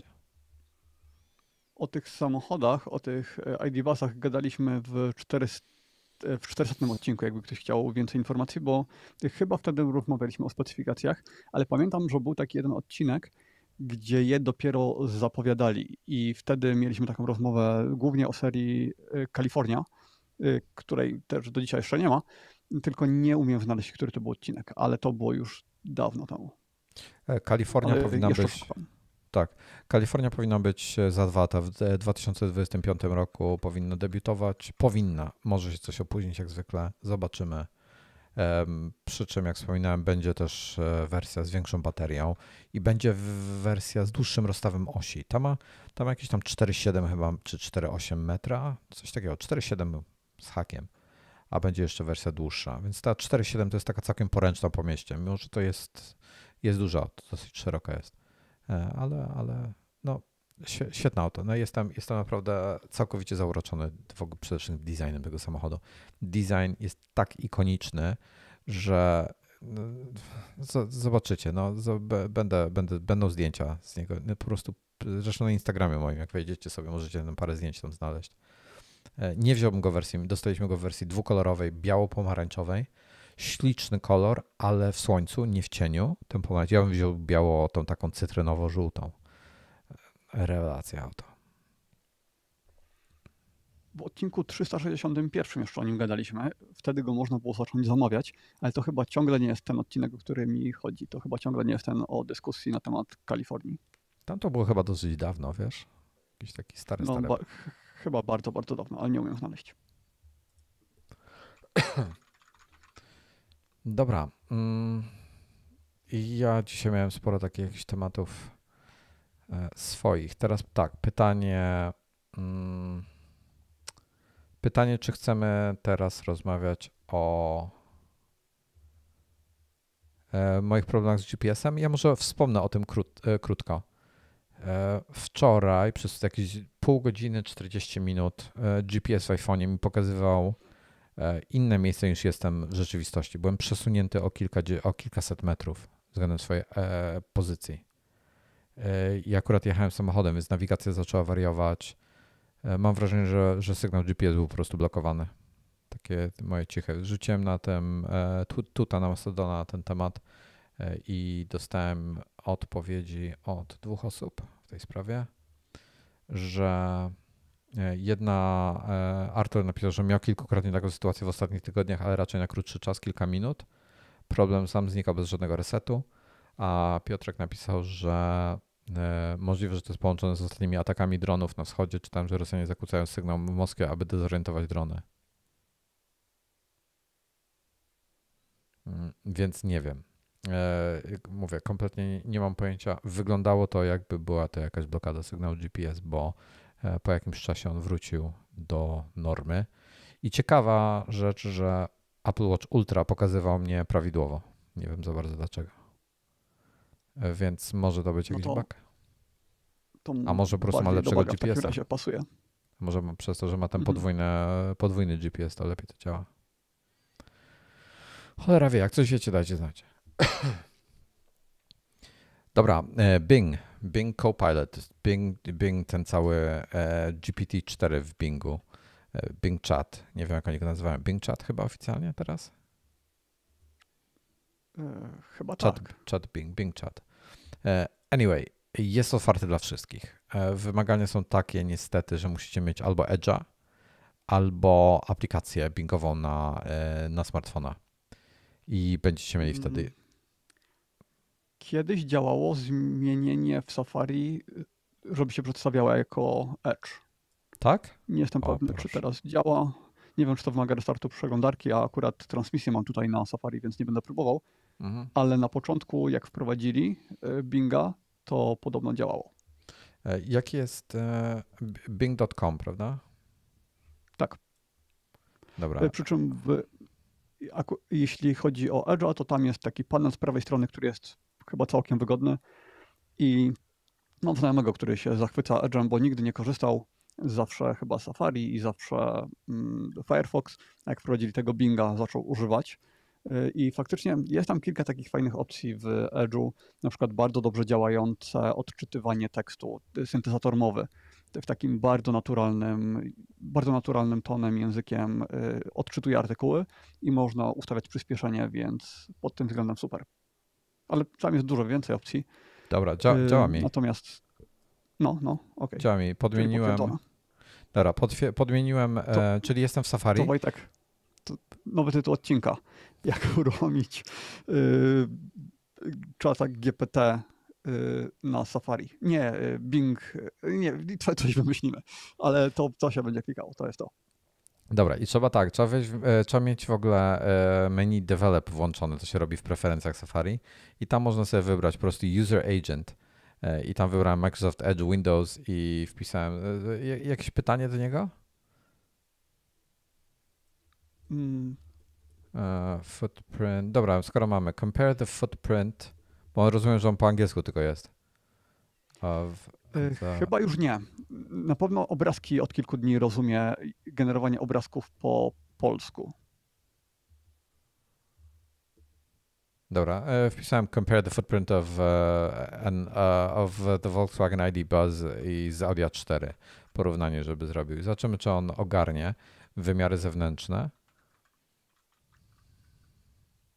I pisze mi w tej chwili. ID Buzz jest elektrycznym vanem, który ma debiutować w 2024 roku, co jest bzdurą, bo już jest, ale zakładam, że on myśli, że jesteśmy w Stanach. Tłumaczy trochę rzeczy, podaje jego wymiary, potem podaje informacje na temat Audi A4 i wymiary A4, ale nie podaje jak dużo. Ciekaw jestem. Let's chat. O, dobra, można kliknąć let's chat i się otwiera na pełną stronę, ten. Okej, super, ale ładna animacja była, powiem ci. I potem na górze możesz wybrać, bardziej kreatywny ma być, bardziej zbalansowany albo bardziej precyzyjny.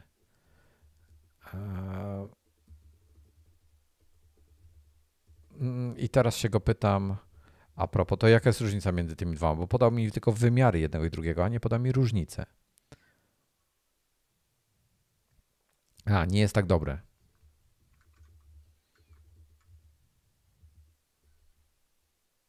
I zobaczymy, jak z kontekstem sobie radzi. I jest ograniczenie. Każda konwersacja jest ograniczona do 20 wymian. Dobra, i w końcu mi się udało uzyskać odpowiedź. ID Buzz jest o 21 cm dłuższy od Audi A4. Nie wiem, czy to jest prawda, to trzeba by zweryfikować.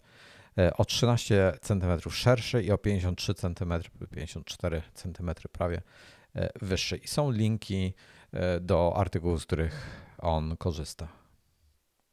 Tak, podobno, bo są porównania, jak działa czat GPT w oknie czatu GPT i jak działa w Bingu, bo i tak się zgłasza. Fajny gest w Safari zwykły. Jest tak, jak masz otwartego Binga i dwoma palcami przesuniesz stronę do góry i potem trochę bardziej, tak jakbyś chciał odświeżyć, wiesz, tak jak się w dół ciągnie, żeby odświeżyć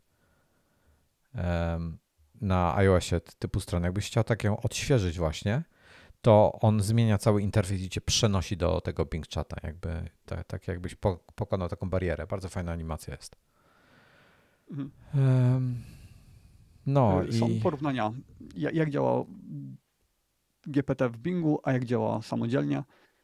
W Bingu bodajże podaje krótsze odpowiedzi, tak stara się być bardziej precyzyjny, nie robić takich całych wywodów na nie wiadomo jak dużo znaków. No i bardzo fajne jest to, że stara się podawać linki.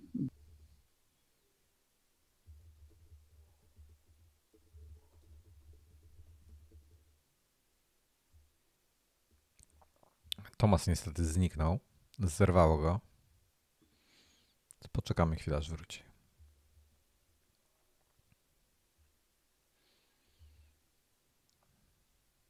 Witam ponownie. Tak. No i tyle. Dobrze. Może się komunikować w językach po angielsku, po Nie jestem pewien jakiemu, bo są dziwne znaczki, czyli albo japońsku, albo chińsku. Chyba zakładam, że po chińsku. Po hiszpańsku, francusku i niemiecku.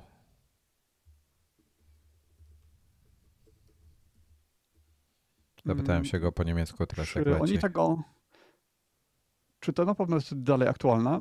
Bo jeśli teraz zadasz mu jakieś pytanie, to odpowie ci po polsku. I pamiętam, że generowanie obrazków zaczęło działać po polsku. Tylko nie wiem, gdzie tutaj to wyklikać, żeby z tego panelu bingowego tworzyć obrazki. Rozumiem po polsku.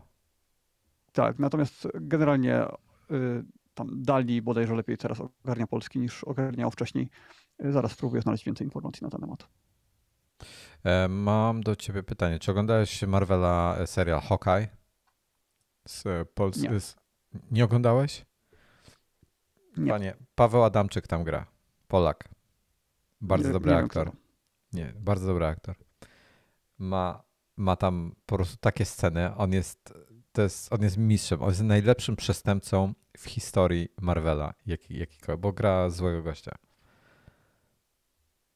Jak to się ma do Binga? Jak się to ma do czata? Bo się go zapytałem, a po polsku rozumiesz? I kto oglądał Marvela, Hawkeye'a i kojarzy Piotra Adamczyka, będzie wiedział, o co mi chodzi. Jak usłyszałem, rozumiesz, jak napisałem rozumiesz i pomyślałem o Piotrze, to mało co nie parsknąłem.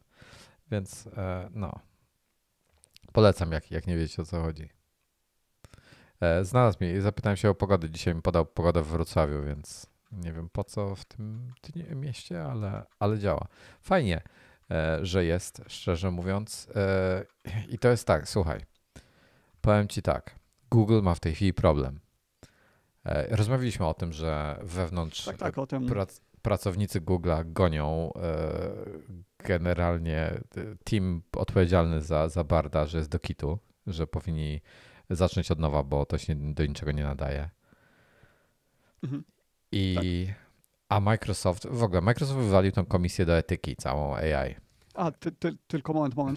No. Bo tutaj warto zaznaczyć, że chodzi o Barda, czyli tą wersję taką, której ma używać publika. To nie znaczy, że cała ta Lambda, jakkolwiek to się nazywa, że to jest też do kitu, bo tam to może być fenomenalne. Po prostu ta wersja uproszczona jest jaka jest. Tak. I teraz tak. Microsoft nie ma nic do stracenia. Microsoft ma bardzo mały udział i oni ewidentnie tutaj nie chcą, przegapili smartfona, przegapili wiele innych rzeczy, jeśli chodzi o rynek. Tutaj ewidentnie nie chcą tego przegapić. Inwestują grubą kasę w OpenAI. Wywalili swoją grupę. To mnie trochę martwi. Bo Microsoft w ostatnich latach tak jakby bardzo dobrze postępuje. Tak prawo, tak? Taki chaotyczny prawy mają profil, czy ten charakter, jeśli chodzi o to, co robią. Ja w ogóle wyrażę niepopularną opinię, że moim zdaniem Microsoft jest jedną z najciekawszych firm w branży technologicznej, najbardziej innowacyjnych, bo ich Surface'y, ich telefony komórkowe, oni robią rzeczy, które są interesujące i nie są kopią konkurencji. Oni robią faktycznie rzeczy, które są nowe. Nie, oczywiście robią mnóstwo beznadziejnych rzeczy i dziwne decyzje zapadają w Windowsie, ale ogólnie jest to bardzo ciekawa firma. Tak, ja bardzo te Surface za wolno trochę je rozwijają. Jakby mam wrażenie, że za mało kasy pompują w rozwój tych urządzeń. Za wolno się rozwijają, nie mają, na przykład wiesz, procesorowo mają ten swój układ SQ2 i on w żaden sposób nie da się go porównać do ARMów stosowanych przez Apple'a. Są dużo wydajniejsze od niego. I szkoda, bo mogło być fajne, ale na przykład jeśli chodzi o Xboxa, o to jak oni postępują z tym swoim, jak się nazywa? Game Pass? No, Game Pass właśnie. Jak postępują w wielu kwestiach, to postępują tak zaskakująco nie jak gigantyczna, bogata korporacja, tylko postępują jak po prostu, wiesz, tak jak się powinno zrobić. Tak, wiesz, tak, do the right thing, tak? Zrób właściwą rzecz. I oni tak robią. I to jest bardzo fajne. Ale teraz tak, żeby przyspieszyć rozwój AI, wywalili całą ich komisję etyki. I to jest martwiące trochę, powiem krótko. Bo ich po prostu zwolnili, w sensie dosłownie wywalili z firmy. I to mnie trochę martwi. Także nie wiem, jak dalej będzie, ale oni nie mają nic do stracenia w tej chwili. Natomiast Google ma w cholerę do stracenia, jeśli chodzi o ich biznes. Więc to dla nich będzie strasznie... No Microsoft tutaj będzie miał przewagę. Bo po prostu oni poświęcą swój cały rynek reklamowo-bingowy, który jest niewielki, a u Google stanowi to większość ich przychodów, tak? Więc no dramat. Jestem bardzo ciekawy, jak to się wszystko rozwinie. Co więcej, bardzo ciekawa decyzja została podjęta, że Bing będzie wspierał pluginy, wtyczki do czata, do GPT, czyli taki ekosystem wewnątrz tego stworzą i może się okazać, że nie będziemy musieli korzystać z zewnętrznych aplikacji do wielu rzeczy, tylko wszystko sobie zrobimy w tym Bingu. Ja powiem Ci tak. Ja korzystam. Bing jako przeglądarka nie jest dobrą przeglądarką, tak? Proszę? Czy Nie, ja mówię Bing o... to jest wyszukiwarka. Wyszukiwarka, mówię. Ja powiedziałem przeglądarkę, tak? Miałem na myśli przeglądarkę. Wyszukiwarkę. Wyszukiwarkę, tak. I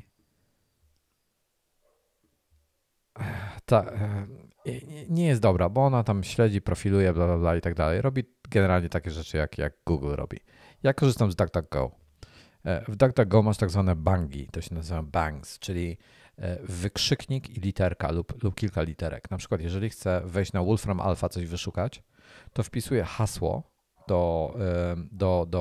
czy to na iPhone'ie, czy na Macu, obojętnie gdzie, w przeglądarce wpisuję po prostu hasło, na przykład ile to jest 2 plus 2 i wpisuję wykrzyknik WA, Wolfram Alpha. I on mi otworzy w Wolfram Alpha, wpisze mi to hasło, ile to jest 2 plus 2 i Wolfram Alpha mi to policzy, albo cokolwiek innego.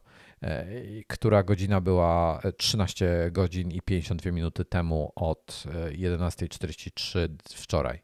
I on mi to z Wolfram Alpha to zrozumie i mi policzy, poda mi dokładną dzień i godzinę. I to jest fajne. Tych bangów jest mnóstwo, są pewnie tysiące. Wykrzyknik G to jest Google, wykrzyknik YT to jest YouTube i tak dalej. I po prostu zamiast otwierać YouTube'a i wpisywać coś do wyszukiwarki, to ja wpisuję wykrzyknik YT i na przykład, nie wiem, Piotr Adamczyk, Hawkeye i mi pokaże jego scenę, tak? Wyjść od razu na YouTube. Otwiera YouTube'a i od razu wyszukuje. Bardzo wygodne. To ja to wszystko mam w Raycastie zrobione. No, dokładnie. I Bing pod tym względem, no niestety nie jest to wyszukiwarka, z której chciałbym korzystać, ale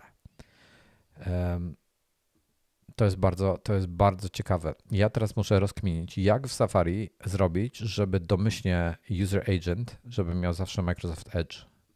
Podejrzewam, że jakimś Apple Scriptem to będę w stanie zrobić.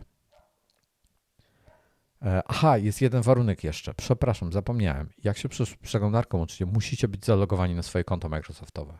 Istotna rzecz. A wspomniałeś o tym Wolframie Alpha.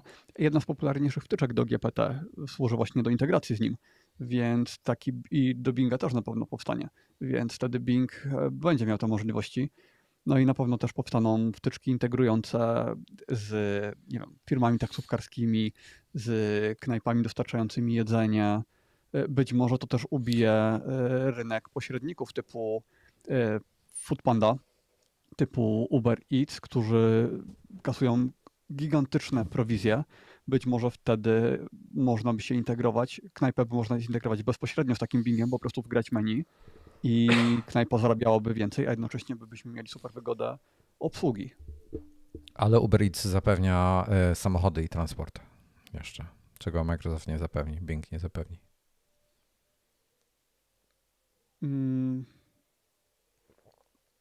No tak, ale jeśli knajpa ma swoje... Aha, no tak, bo to zależy. Ale są usługi typu dowiezienie czegoś, gdzie niezależnie czy, w sumie nie wiem, czy tak jest w Polsce, ale niezależnie czy chcesz coś kupić w sklepie, czy chcesz przewieźć dokumenty, czy cokolwiek, to po prostu klikasz i mówisz, że na przykład podjedź do tej knajpy, kup to i mi to przywieź. I wtedy nie używasz Foodpanda ani żadnego takiego pośrednika, tylko konkretnie tego dostawcy. I to się opłaca. Więc tego typu integracje powinny być możliwe.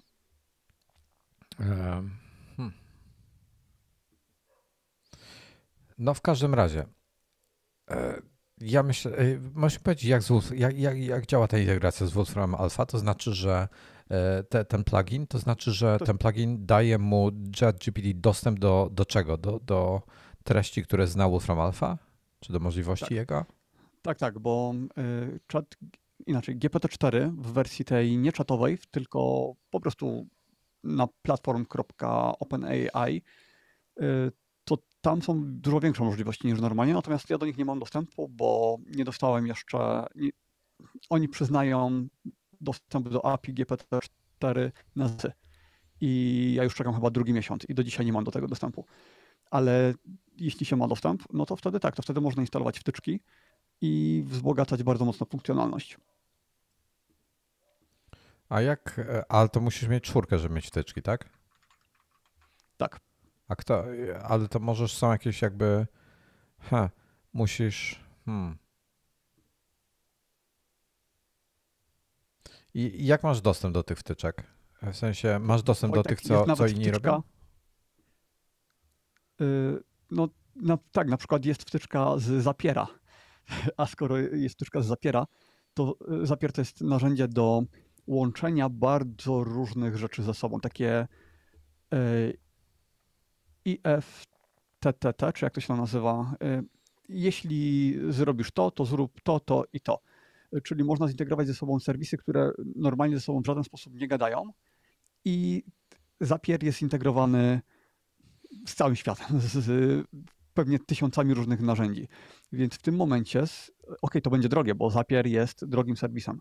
Tam płaci się, wykupuje się bodajże tokeny i w zależności ile się ich wykorzystuje, no to płacimy więcej lub mniej. Ci, co kupili kiedyś, to mają dużo lepsze stawki. Jakby teraz się stać nowym użytkownikiem, to niestety warunki nie są zbyt ciekawe, ale to daje możliwości niesamowite.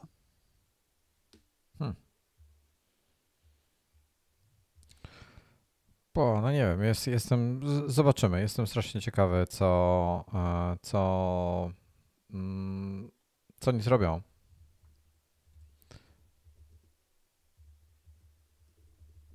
Na przykład Kajak ma integrację, więc możesz wyszukiwać rzeczy związane z podróżami i nie wiem, czy od razu też zamawiać, czy nie, czy bookować.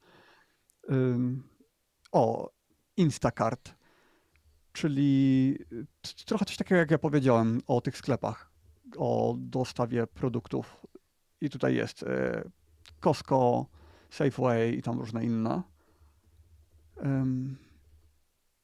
No i to jest dopiero początek, nie? Tego jeszcze nie ma tak właściwie oficjalnie, to wszystko są testy, więc jeśli to wystartuje oficjalnie, to będziemy mieli tysiące nowych pluginów z dnia na dzień. Czy ty korzystasz z OpenAI z DALL-E coś jeszcze? Czy Midjourney?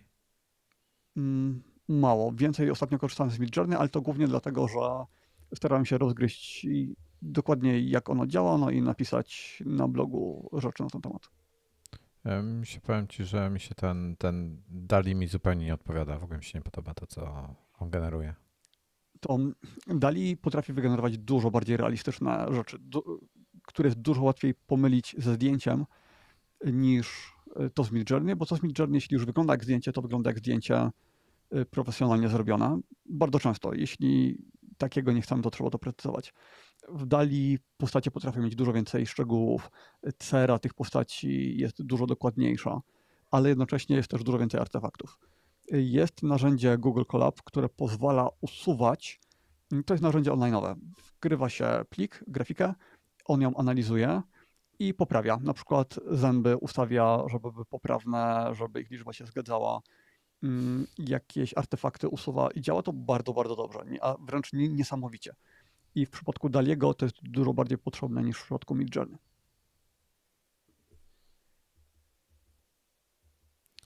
Nie wiem, ja wiesz, patrzę na te dema na przykład tego DALL-E i gdzie jak wpisujesz pixel art, to on robi tak rzeczywiście, że obrazek, który generuje, składa się z kwadratowych pikseli, tak? Bo się tego spodziewasz, że piksele będą kwadratowe. Natomiast ja tworzę jakieś hasło właśnie w tej chwili napisałem, żeby mi stworzył pixel art i on nie robi kwadratowych pikseli. Piksele każdy ma inny rozmiar. To dla mnie zupełnie niepojęte, dlaczego coś takiego robi. I nigdy nie udało mi się zrobić z kwadratowych pikseli. to ja dalej wykorzystywałem prawie tylko do fotorealizmu. I to, co zauważyłem, trzeba pisać bardzo precyzyjne komendy. Czym więcej napiszesz, czym bardziej określisz kadr, to, co się dzieje w kadrze i tak dalej, oświetlenie, tym lepszy rezultat. Jak piszesz ogólne polecenia, to dostaniesz kilka rezultatów, które pewnie wszystkie cię zaskoczą i wszystkie będą zupełnie inne. Mhm. No anyway, ja mi się to nie podoba. Nie wiem, jaka myślisz w ogóle będzie przyszłość tego, bo Bing kontra Google w tej chwili i myślisz, że Apple w ogóle coś takiego poważnego robi w tej kwestii, czy nie za bardzo? Muszą, to jest takie muszą, że nie da się tego przegapić. Kurde, ja nie wiem. Oni czasami są tak opóźnieni z niektórymi tematami. Ale bo oni muszą to zintegrować ze swoim systemem operacyjnym. To musi być to, o czym mówiłem chyba w ostatnim odcinku, czyli takie Rewind AI, tylko w wersji natywnej z systemem operacyjnym, gdzie asystent wie, co robisz, kiedy robisz, masz go dostępnego na każdym urządzeniu i się integruje z wszystkimi aplikacjami tymi systemowymi. No i wiesz, to wymaga pracy, nie? Bo każdą aplikację tak naprawdę jakieś tam API musi mieć, czy wewnętrzną integrację. Nie, to jest bardzo dużo roboty. Bo oni nie wypuszczą asystenta, który znowu będzie potrafił tyle co Siri, tylko trochę lepiej się będzie komunikował, tylko muszą to zintegrować z systemem. No. Na tym etapie to wiesz, wszystko będzie lepsze. Bo wiesz, tego nie można zrobić na bazie Siri, tylko Siri jest do zaorania i musi powstać coś zupełnie nowego. To musi być ten Generative Transformer, czy jak się nazywa, te modele, te transformery dyfuzyjne, czy jak to się nazywa, to chyba jest dopiero od roku 2016 robione, a Siri powstała w roku którym? 2000... iPhone 4S. Dawno. Mhm. Czyli to był 7, 8, 9, 2010 to była 4, 2011. Tak, oczywiście oni w międzyczasie rozwijali tą Siri, no ale ewidentnie Siri nigdy im się nie udało tego zrobić dobrze.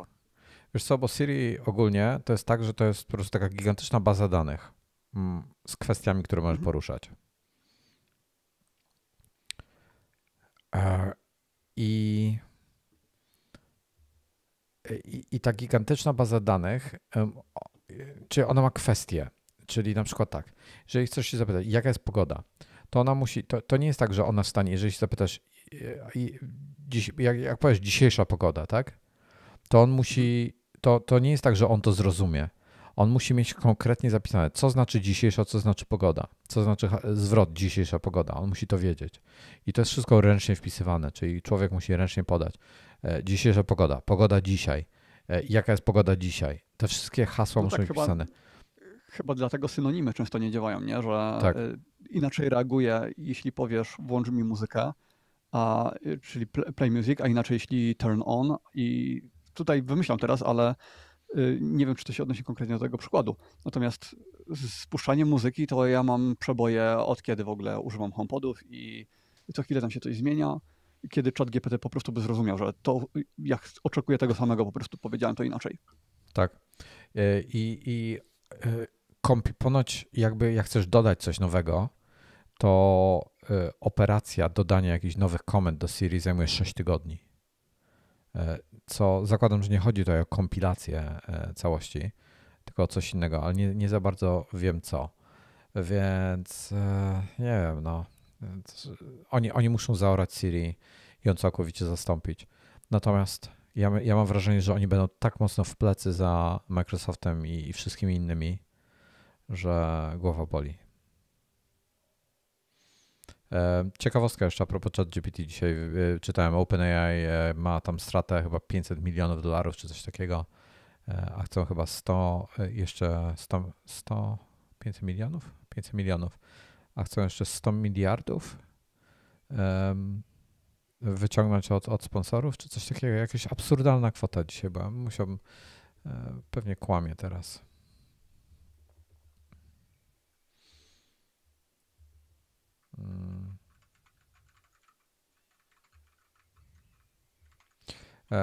Tak, 540 milionów w 22, w zeszłym roku. W 22, 540 milionów strat i chcą 100 bilionów czyli miliardów naszych w najbliższych latach? Te straty są właściwie oczywiste, no bo oni model biznesowy dopiero co wynaleźli przy okazji Daliego. Wcześniej prawie nic, znaczy wcześniej to tylko można było dzwonić do tego ich API, ale to była taka nisza, że mało kto tego używał, a tak faktycznie do ludzi to wyszli dopiero przy Dalim, no i później przy tym czacie. I czat to podejrzewam, że to będzie taka rewolucja, nie? Że mimo, że my wiemy, że można go używać dużo taniej za pomocą MacGPT, to jednak większość ludzi będzie używała z okna przeglądarki za $20 miesięcznie. Tak. Jak mam wystąpić o tu jest rate limit. Jak mam wystąpić o GPT-4 do tego konta przez API? Po prostu wchodzisz na stronę OpenAI w zakładkę GPT-4 i tam będzie przycisk do zapisania się na waiting lista. Jest ChatGPT Plugin Developer Waitlist.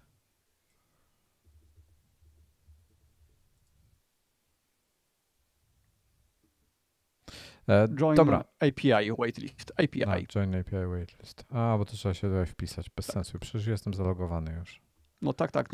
Nawet ankietę wypełnić, do czego byś tego chciał używać i żebyś zaproponował jakieś wyjątkowe zastosowania, o których mogli nie pomyśleć. Dobra, co myślisz o tym, że Microsoft już to z Bingiem zintegrował, już to wypuścił? Jak myślisz, że to bardzo zmieni? Szczerze, szkoda, że oni trochę to ograniczają do swojej przeglądarki, bo wiele osób nie będzie wiedziało z tym, że wystarczy user agent string zmienić. Szczerze mówiąc, nie sądziłem, że wystarczy. Nawet nie pomyślałem, wiedziałem o tym, że mogą to zrobić, ale nawet nie przyszło mi do głowy, że oni nie zabezpieczyli się przed tym.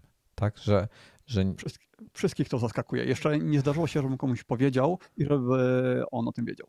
Nie, no bo ja myślałem, że jak oni już coś takiego robią, to konkretnie wymagają, swojej przeglądarki i zabezpieczyli się przed tym. Takim prostym trikiem, jakim jest zmiana user agent. I nie przyszło mi do głowy, że się nie zabezpieczyli przed tym, taka firma jak Microsoft. Ale skoro się nie zabezpieczyli przed tym, to po jaką cholerę oni to robią? Po co się ograniczają do swojej przeglądarki? To jest, wiesz co, ja myślę, że to jest strata dla nich. Nie, chyba nie, bo ściągnięcie przeglądarki to dla większości osób nie jest jakiś wielki wysiłek, tym bardziej, że dużo osób używa Chroma, a Edge to jest w sumie Chrome tylko trochę ulepszony, więc marketingowo myślę, że dla nich to bardzo dobrze zadziała, że rozpowszechni im to przeglądarkę bardziej niż jakikolwiek marketing, który mieli przez te ostatnie lata, kiedy w ogóle Edge istniał. Jakbym był Microsoftem, to chyba chciałbym zrobić to w ten sposób, jako taka ostatnia nadzieja na rozpowszechnienie przeglądarki. No bo jeśli nie, to już nic im nie pomoże. CloudAnswer tutaj zadaje ciekawe pytania a propos, że Siri będzie tak głupia tak długo Apple będzie szanowało prywatność użytkowników. Apple nie musi przestać szanować prywatność użytkowników, żeby ich AI było nauczone. W tej chwili wszyscy oferują możliwość nauczania, tam jakiś, jak mówiliśmy o tym, o Stack Overflow, Reddit i tak dalej, to wszystko jest płatne, po prostu. A wystarczy, że Apple zapłaci i będzie miał dostęp do tych danych. Koniec. No i istnieją już bazy nawet takie otwarte, typu ta niemiecka, która się nazywa, nie pamiętam jak. Są płatne. Tylko obrazki, czy... Są bazy, są płatne, tekstowe, obrazkowe, darmowe, płatne i tak dalej. Jest tego mnóstwo.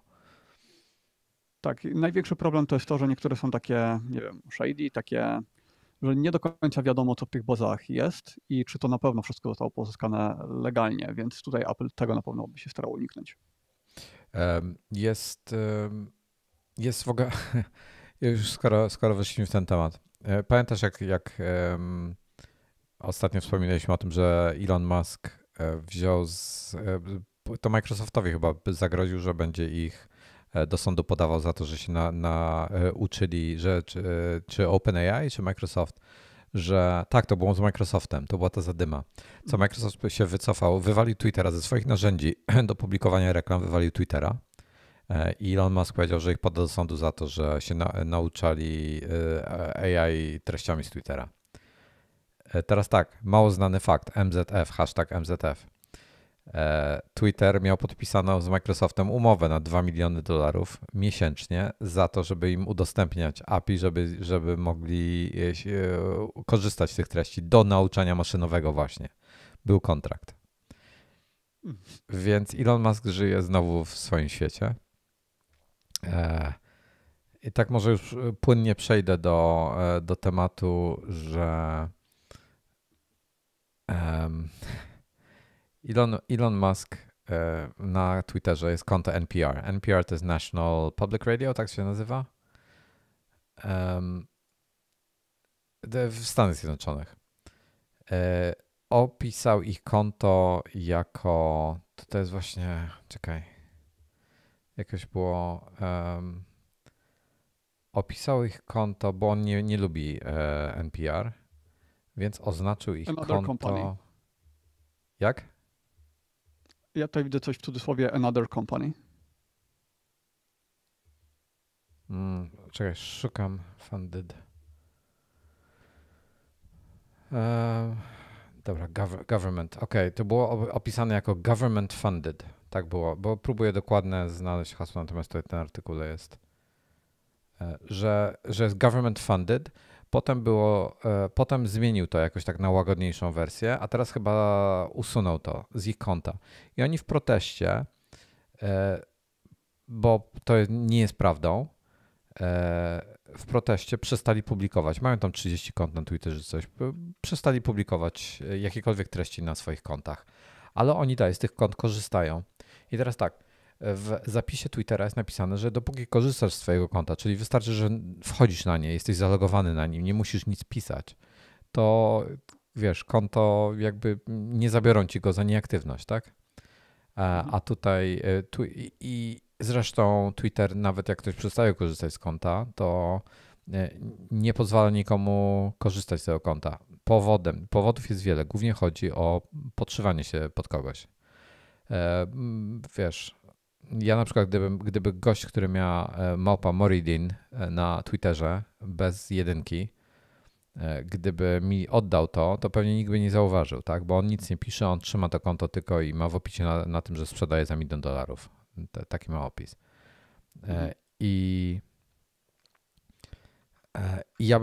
Gdybym ja sobie zmienił, gdybym mi to konto na przykład dał i gdybym ja sobie zmienił zamiast Moridin z jedynką na Moridin pełne, to pewnie nikt by na to nie zwrócił uwagi, nie było to znaczenia. Natomiast jeżeli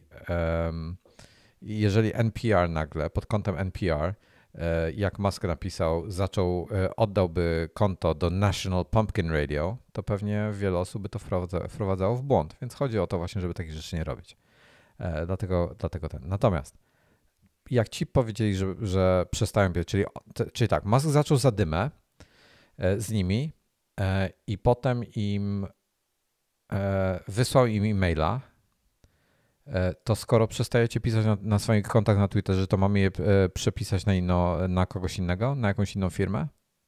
Do nich wysłał zapytanie. Oni coś tam, już nie pamiętam, czy odpisali, czy nie ma znaczenia.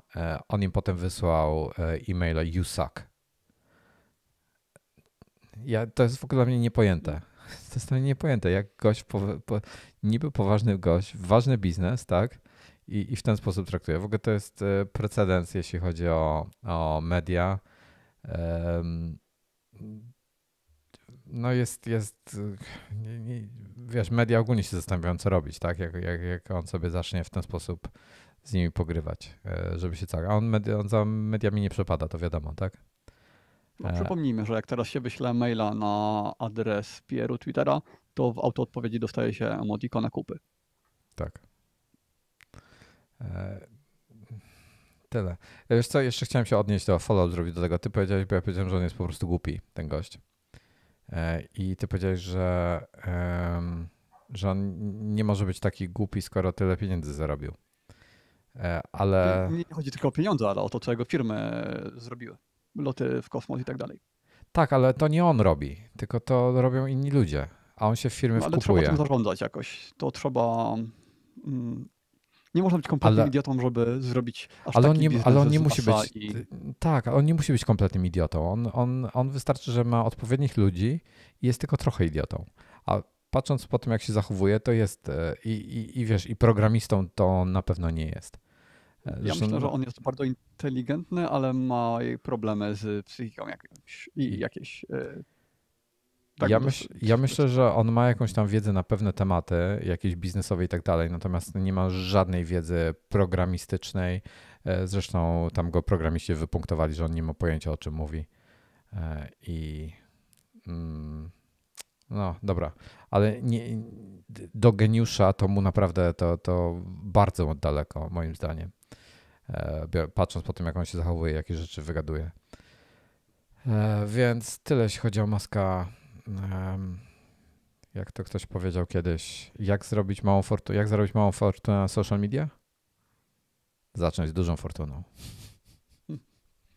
Tomasz pisze, że Elon ma Aspergera, więc dopowiem, że Asperger już nie ma, już nie stwierdza raczej Aspergera, tylko po prostu autyzm. Bo kiedyś myślano, że to jest coś osobnego, ale teraz to jest po prostu część spektrum, część autyzmu.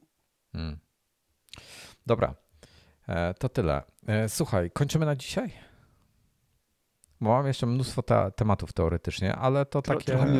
Trochę mnie zaskoczyłeś, bo jesteśmy gdzieś w połowie listy. W połowie jesteśmy, ale wiesz, to jest lista na kolejne 2 godziny gadania, a ja już powoli przestaję mieć siłę na to, bo jakby nawet nie tyle siłę, co po prostu energię, żeby to było jakoś takie fajne. Więc możemy to pociągnąć za tydzień. Natomiast jeszcze widziałem, że dopisałeś jakieś rzeczy do kącika filmowego, więc chciałbym jeszcze jakiś kącik filmowy. Nie, wiesz co, jeden temat, zanim przejdziemy do kącika filmowego. Okay. Jest update iOS-a, tak zwany Rapid Security Response. Zróbcie go. On się robi dosłownie w 2 minuty. Zróbcie go. Ja go zrobiłem i zrobiłem też ten update na macOSie i w trakcie naszego nagrania zapytał się mnie o hasło, żeby tak jakby, nie wiem, aktywować ten Rapid Update, ale się bałem, że mi będzie chciał zresetować komputer, więc na wszelki wypadek to anulowałem. Tak, on restartuje komputer. Mhm. Ten Rapid Security Response, to dobrze, że to zrobiłeś. Dobra. To tyle, jeśli chodzi o te rzeczy. Przejdźmy w takim razie do jak on się nazywa? Do kącika filmowego. Kącika filmowego i tutaj dopisałeś bardzo ciekawą pozycję F9, więc słucham ciebie. To jest ta najnowsza, tak? Właśnie nie, to jest ta prawie najnowsza, ta, która weszła na Netflixa, tylko nie jestem pewny, czy jest też w Polsce, bo chyba nie miałem polskich napisów. Ale mówimy tutaj o The Fast Saga, czyli Fast and Furious, które to jest bardzo dziwny film. Ja byłem fanem tych pierwszych. W ogóle pierwsze Szybcy i Wściekli widziałem wiele razy. Wtedy wszyscy to oglądali. Dwójka była taka średnia, ale te kolejne kilka też było całkiem fajnych. No i później się zaczęło robienie z nich superbohaterów. Prowadzono The Rocka i film się zmienił z filmu takiego samochodowego w film akcji, w takie trochę Mission Impossible. Nie wiem nawet do czego to porównać, ale no chyba to była dobra decyzja, bo wtedy te filmy zaczęły być oglądane. One wcześniej były niszą, a dopiero jak zrobili z nich superbohaterów, to faktycznie popularność zyskały i zaczęły zarabiać kosmiczne pieniądze. Tak. Tylko ja chyba na pewno wolałem te pierwsze części jednak, ale mimo wszystko obejrzałem tą 9. I co to był za film? To, co się tam wyrabia, to już... Ale wiesz co, ja nie widziałem, więc nie zdradzaj mi, proszę. Okej, ale to na przykład kilka takich rzeczy, które nie będą spoilerami, ale żeby zobrazowały, co tam się dzieje. Na przykład akcja się opiera wokół magnesów, dużych magnesów. To znaczy one są ważną częścią tego filmu i te magnesy zamontowali do samochodów. I ja byłem nauczony, że magnesy przyciągają metal. Nie? Zawsze z tym je kojarzyłem. Że tam ewentualnie możesz podpiąć prąd, zrobić z tego taki elektromagnes i będzie działał mocniej. Oni też tak zrobili. Więc mogli przyciągać do swoich samochodów inne samochody. Albo na przykład elektronikę ze sklepów. Ja to chyba oglądałem, no ale dobra, mów dalej. Tak mi się kojarzy ta scena. Ale te samochody, ta regulacja elektromagnesu, można ją też było przekręcić w drugą stronę. I wtedy te magnesy odpychały metal. I takie miałem... Ja nie wiem, ja jestem słaby z fizyki. Ja w ogóle szkoła zawsze byłem przeciw, ale wydaje mi się, że to nie jest możliwe. Nawet zacząłem szukać informacji, czy jestem taki głupi, czy o co chodzi. I nie udało mi się znaleźć informacji o tym, żeby magnes mógł odpychać metal.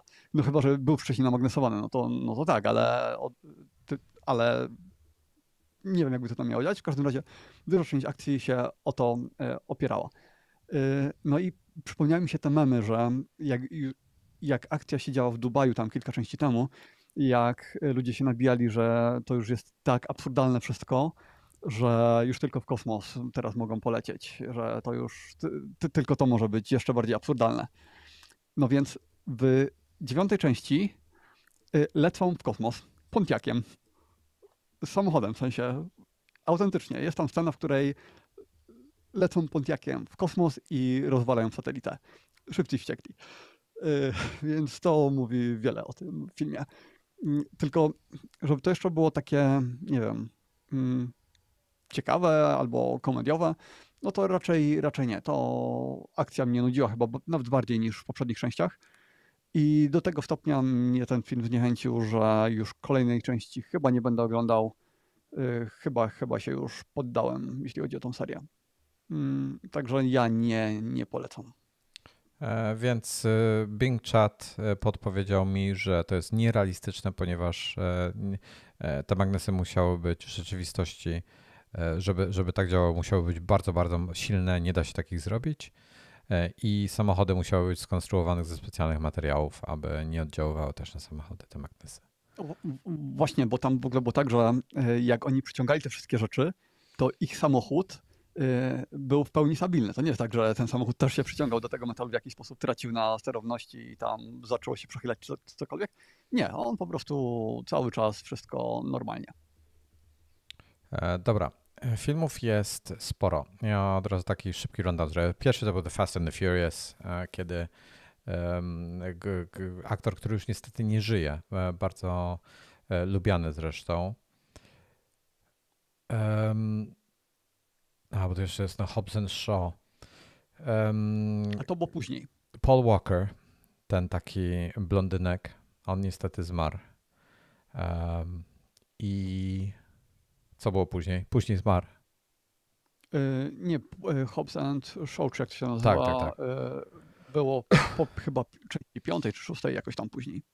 No i w każdym razie Fast and Furious pierwszy, The Fast and the Furious, to był z nim, potem Too Fast, Too Furious było również z nim. Znaczy powiem ci jedno. Biorąc pod uwagę, jak rozpieprzyli początek tej serii, to jestem w szoku, jak ładnie to wszystko potem powiązali ze sobą. Tak, znaczy, no ładnie, no. Jak to było rozwalone, to bardzo ładnie.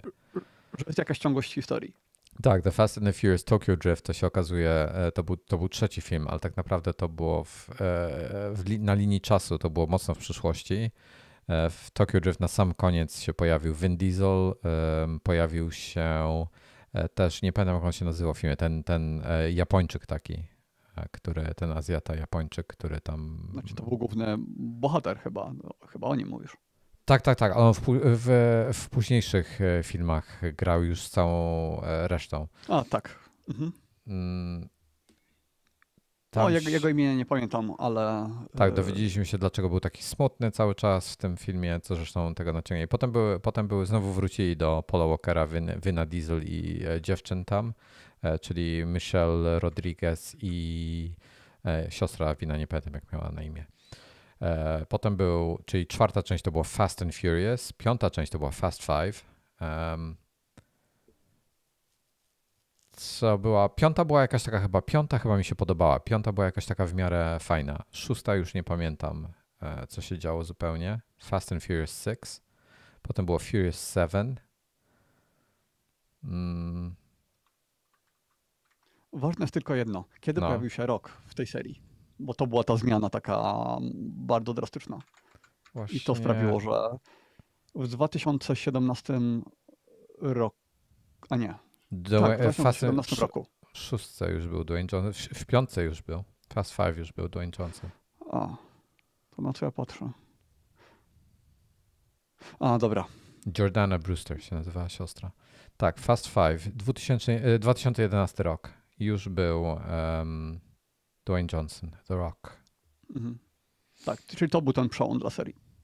No i ja nie pamiętam, czy to Fast Five mi się, bo Fast Five chyba mi się właśnie podobał, bo był taki fajny, dobre tempo było i dobre był ten, nie wiem czy kojarzysz tego murzynka, przepraszam, nie wolno tak mówić teraz, tego czarnego, Tyrese Gibson. To naprawdę dla mnie brzmi. On jest strasznie śmieszny ogólnie. Tak. On jest bardzo śmieszny. Tyrese Gibson miał świetnie napisaną postać w Fast Five, chyba to było Fast Five, może w czwórce, ale albo jednej i drugiej. Miał genialnie napisane swoje linie, po prostu idealne pod jego osobowość, tą prawdziwą. I to było takie naturalne. To muszę dodać, że to jest jedyna pozytywna z tego Fast Nine. To jest jedyny pozytywny element, właśnie ta postać, bo on się w pewnym momencie zaczyna zastanawiać, czy oni nie są jakimiś super bohaterami, że tutaj nagle strzelała do niego cała armia, on wyszedł z tego jak to jest możliwe. Później znowu jakaś akcja, którą przeżył i rozmawia z innymi, że coś tutaj jest nie tak, że to jest niemożliwe, co oni robią, żeby się nad tym zastanowili, że oni Czyli są chyba superhero. Sami z Wszyscy siebie go bekę robią. wyśmiewają. Tak, więc to był taki jedyny aspekt, który mi się w tym filmie spodobał. No to powiem krótko. To ja to chyba oglądałem. Tak, ja oglądałem. Fast Nine oglądałem. Ledwo pamiętam, nie było to dobre. Jest teraz nowy. W premierę miał 19 maja, czyli premierę ma za 2 tygodnie, przepraszam. I to będzie Fast 10. Tak, Fast X. Fast X będzie, tak. ale zakładam, że X to tutaj jest, jak w przypadku iPhone'a, oznacza 10, a nie X. I Helen Mirren Chyba tak, będzie bo jest napisane na Wikipedii, że znane również jako Fast and Furious i 1.0.10. Tak. No nic, no zobaczę. Powiem ci, że ale to fajnie, bo to jakby to jest seria filmów, która towarzyszy nam całe życie od gówniarza, tak? Bo to już jest. Pierwszy odcinek był wydany w 2001. No to to wiesz, to 22 lata temu. No tak, ale mnie te filmy od 5. części z 4. to je łączy właściwie. No, ci bohaterowie niby są ci sami, ale tak naprawdę to, co się dzieje w tych filmach, to jest tak zupełnie odrębna historia, tak zupełnie. Znaczy, historia może nie, ale tak inaczej akcja się dzieje. Nagle się to dzieje, nagle się stają jakimiś szpiegami, superbohaterami, właśnie kiedy wcześniej byli po prostu kolesiami, którzy ścigali się na ulicach samochodami, że równie dobrze by to mogło być zupełnie, to mogłoby się nazywać nawet inaczej. I miałoby to chyba wtedy więcej sensu. Wiesz, pamiętasz tą pierwszą część, tak, pamiętasz pierwszą część The Fast and the Furious, jak oni tam się ścigali za kasę i tak dalej? No tak, podświetlenie neonowe, tak. Jak Vin Diesel kradł, oni tam kradli elektronikę, chyba ją sprzedawali, prawda? Żeby mieć radia. Żeby mieć kasę na samochody. To wiesz, jakby dzisiaj to wyglądało, gdyby ten film był kręcony dzisiaj i dzisiaj był pisany scenariusz? Oni byliby youtuberami. I by po prostu zarabiali z YouTube'a na te swoje samochody. I jak sobie spojrzycie, znajdźcie sobie na YouTubie kanał pod tytułem Daily Driven Exotics, czyli codziennie ujeżdżane samochody egzotyczne. To jest współczesny ten Vin Diesel i cała reszta. To jest w tym klimacie robią. I oni to chyba celowo robią w takim klimacie. To jest amerykański kontekst strasznie niskich lotów. Bardzo niskich lotów. Ale wielu osobom się podoba. Żyją w Los Angeles i codziennie jeżdżą jakimiś super samochodami i je zażynają i tak dalej. No, i traktują to jako jakąś miniaturkę, na tym kanale jakąś miniaturkę, nie wiem, klatkę z tego filmu, gdzie jedzie jakieś Lamborghini czy coś i na dachu ma coś, co wygląda jakby to był karton z lodówką.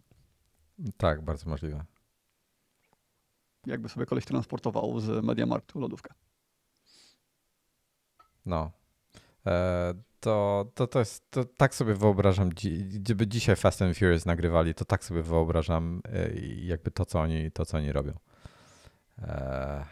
No, dobra, tyle jeśli chodzi o Fast Furious w takim razie. Jeszcze coś masz ciekawego?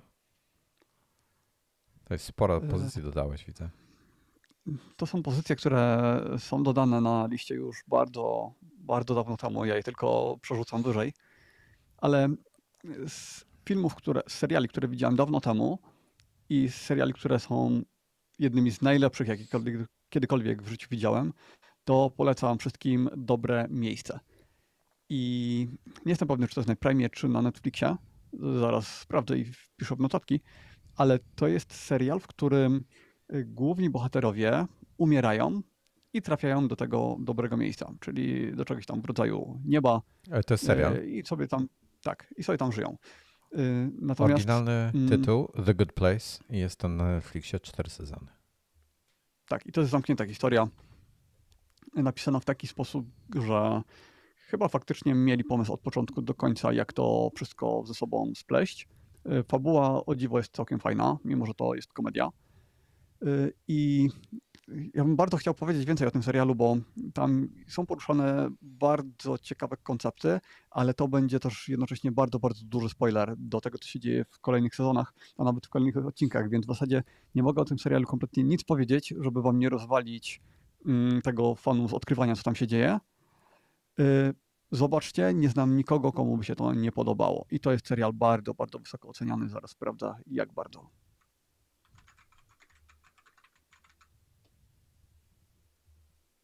%92% na Rotten Tomatoes, 8,2 na IMDb. Dobrze. Ja chciałbym tylko podpowiedzieć, że tak, że od ostatniego odcinku skończyliśmy oglądanie rewatcha wszystkich 5 odcinków Piratów z Karaibów i że tych odcinków powinno być 3. Ostatnie 2 nie powinny były powstać i można je traktować, jakby nie istniały. Chociaż w 4 jeszcze tak naciąga. 4 jeszcze jest do zaakceptowania. 5 jest straszny. No, tyle. To było na tyle. Nadgoniliśmy ostatnie odcinki, ostatnie 2 czy 3 odcinki Tada Lasso. 2 odcinki ostatnie były świetne. Bardzo mi się podobały. Bardzo ciekaw jestem, dokąd zmierza w tej chwili ten sezon. Pierwszy sezon oczywiście był chyba najlepszy. I będziemy musieli sobie, jak skończymy teraz, jak już dotrzemy do ostatniego odcinku 3. sezonu, to zaczniemy go oglądać i zaraz zaczniemy. Mandaloriana będziesz oglądał, czy ty nie masz możliwości? Mam Disney Plusa, chyba przedłużył mi się automatycznie, powinienem, tak, raczej mam. Ale nie wiem, czy będę oglądał, bo jeszcze nie skończyłem oglądać mnóstwa wcześniejszych produkcji. Okej. My właśnie jakoś Mandaloriana będziemy zaczynali chyba. Nie jestem pewien kiedy, ale na Apple TV Plus w tej chwili jest sporo rzeczy do obejrzenia i na Disneyu chyba też. Myślę, że czas na Mandaloriana. Więc pewnie to będziemy oglądali. Dobra. Coś jeszcze chcesz poruszyć z filmów? Nie, to chyba tyle. Ja sobie zdałem ostatnio sprawę, że nie jestem w stanie oglądać filmów, seriali, w którym główne postacie podejmują absurdalnie idiotyczne decyzje. I jeśli to jest komedia, no to jeszcze okej, ale oglądałem, chyba to się nazywa Other Banks i później Po złej stronie torów i ani jednego, ani drugiego nie dałem rady dokończyć, bo bohaterowie, trochę jak w Rain, kiedyś opowiadałem o Rain, że to był serial, w którym można było przewidzieć, co się za chwilę stanie, po prostu zastanawiając się, jaka jest najgłupsza decyzja, jaką można w tej chwili podjąć i było gwarantowane, że główni bohaterowie to zrobią. I trochę tak miałem z tymi serialami, które ostatnio oglądałem, więc stwierdziłem, że chcę zobaczyć coś, gdzie główni bohaterowie są inteligentni i podejmują racjonalne decyzje. No i dlatego utknąłem na Gilmore Girls i jeszcze dużo mi to stało, bo chyba 6 sezonów, czyli tak jakby dzisiaj, nie wiem, dużo, bardzo dużo. To jest tak jakby cała seria ma tak jakby dzisiejsze 15 sezonów, bo to było kręcone dawno temu, więc odcinki długie, dużo odcinków w serii. No, nie będę miał żadnych nowości przez najbliższe tygodnie pewnie, więc będę się skupiał na tych filmach, które widziałem kiedyś. A Gilmore Girls bardzo polecam. Przynajmniej po tym, co widziałem do tej pory, jest super. Ja właśnie próbuję sobie przypomnieć, czy ja oglądałem te Gilmore Girls kiedyś, ale tak nie kojarzę teraz. Oni też nagrali później po 10 latach dodatkowy sezon, gdzie te osoby są starsze i też to będę oglądał na sam koniec. Wydaje mi się to bardzo fajnym konceptem, żeby nagrywać coś takiego do seriali po takim długim czasie, takie wznowienie na jeden sezon.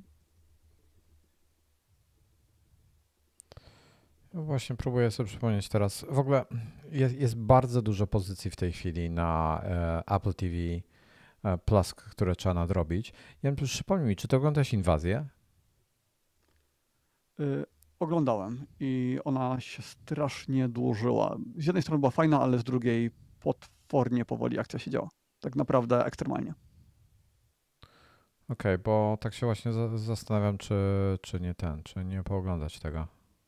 Na Inwazję to trzeba mieć nastrój. To jest taki serial, no właśnie nie możesz oczekiwać akcji. Zdecydowanie nie. Mhm. Em, Dobra, ja jako ciekawostkę podpowiem, że a propos tego Sokoła Millennium, który był w promocji, co mówiłem, za te 2900, to